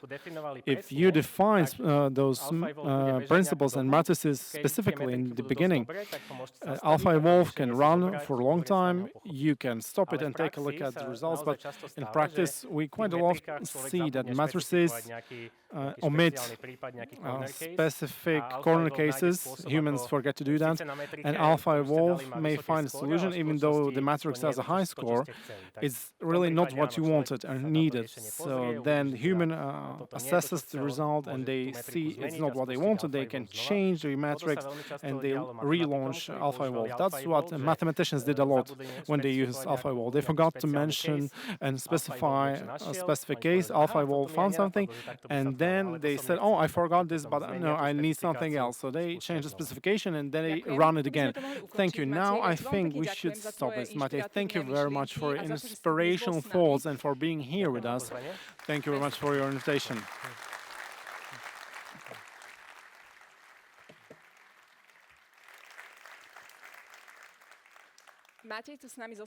Matej stays with us also after the conference. Please contact him after if you have further questions. We are at the end. This was the final topic of today's conference. I believe that it was inspirational for you. We took a look at the agentic AI, how to launch it into the production, and we also took a look at the perspectives we need to account for. And it seems that AI will be very important in this process. I would like to thank you on my behalf and on behalf of the speakers. Hopefully these topics were interesting for you. We will really appreciate your feedback through the QR code on your badges, and you will probably receive one questionnaire by email. I will invite Peter Morávek back on the stage for the final remarks. Ďakujem pekne. Thank you very much.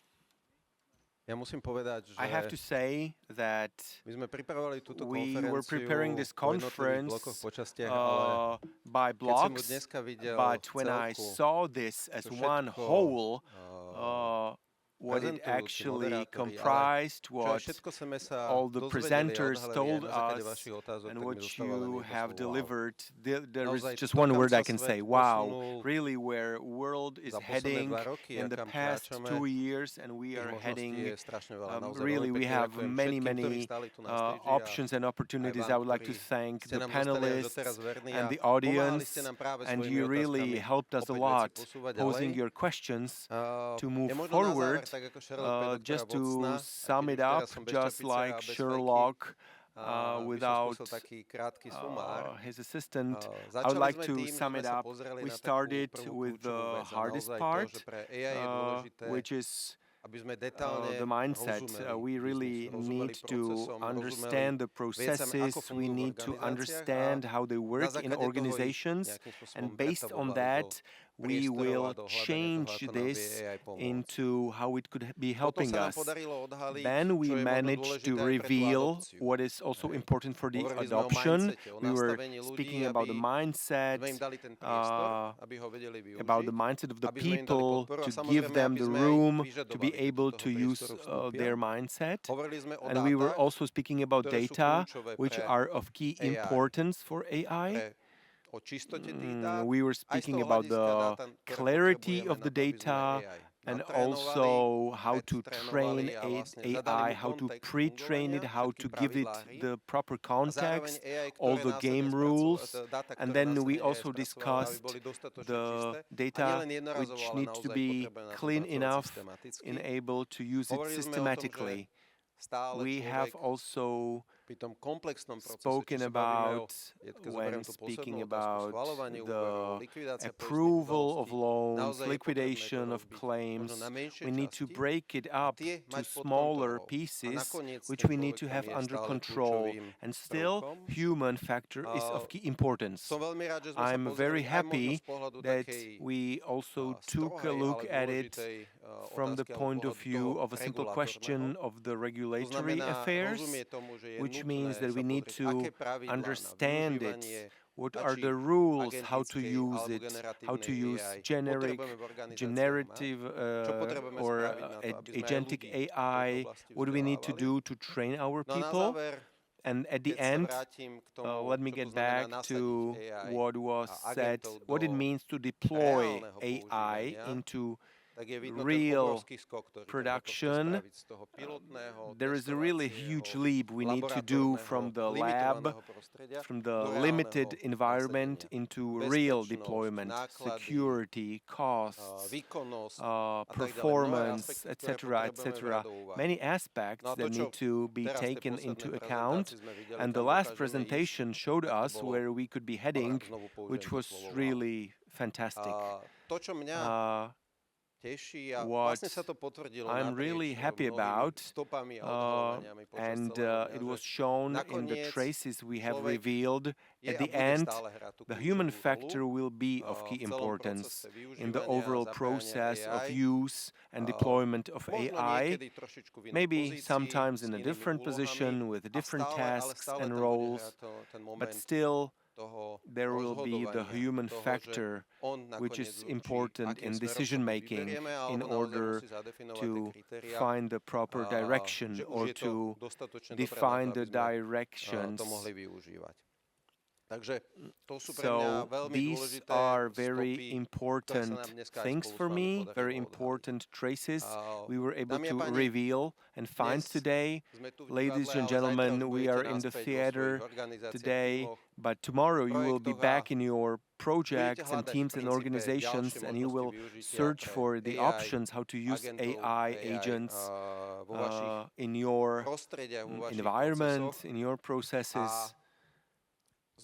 And from my point of view, it is important to realize that even though we were not able to answer all the questions because we have received over 100 questions, but hopefully I believe that we brought you inspiration and maybe different views on how to get through the problems or how to deal with the questions you are dealing with in your organizations. Obviously, there are still many questions from today, and there will be new ones that will emerge. We are with you and we are ready to discuss. To sum it up, I would like to invite you to our outdoor terrace and let's get out from this internal environment to the normal sunlight, maybe to also view the beautiful panorama of Bratislava and maybe discuss the questions in the networking discussions with our panelists. And we would like to invite you for very good Bratislava ice cream, which was already awarded at various international competitions. We are unable to buy you happiness, but we wanted to present you a little bit of such approach. Thank you very much again. Let me wish you great rest of the day and of the week. Thank you very much and enjoy the rest of the day.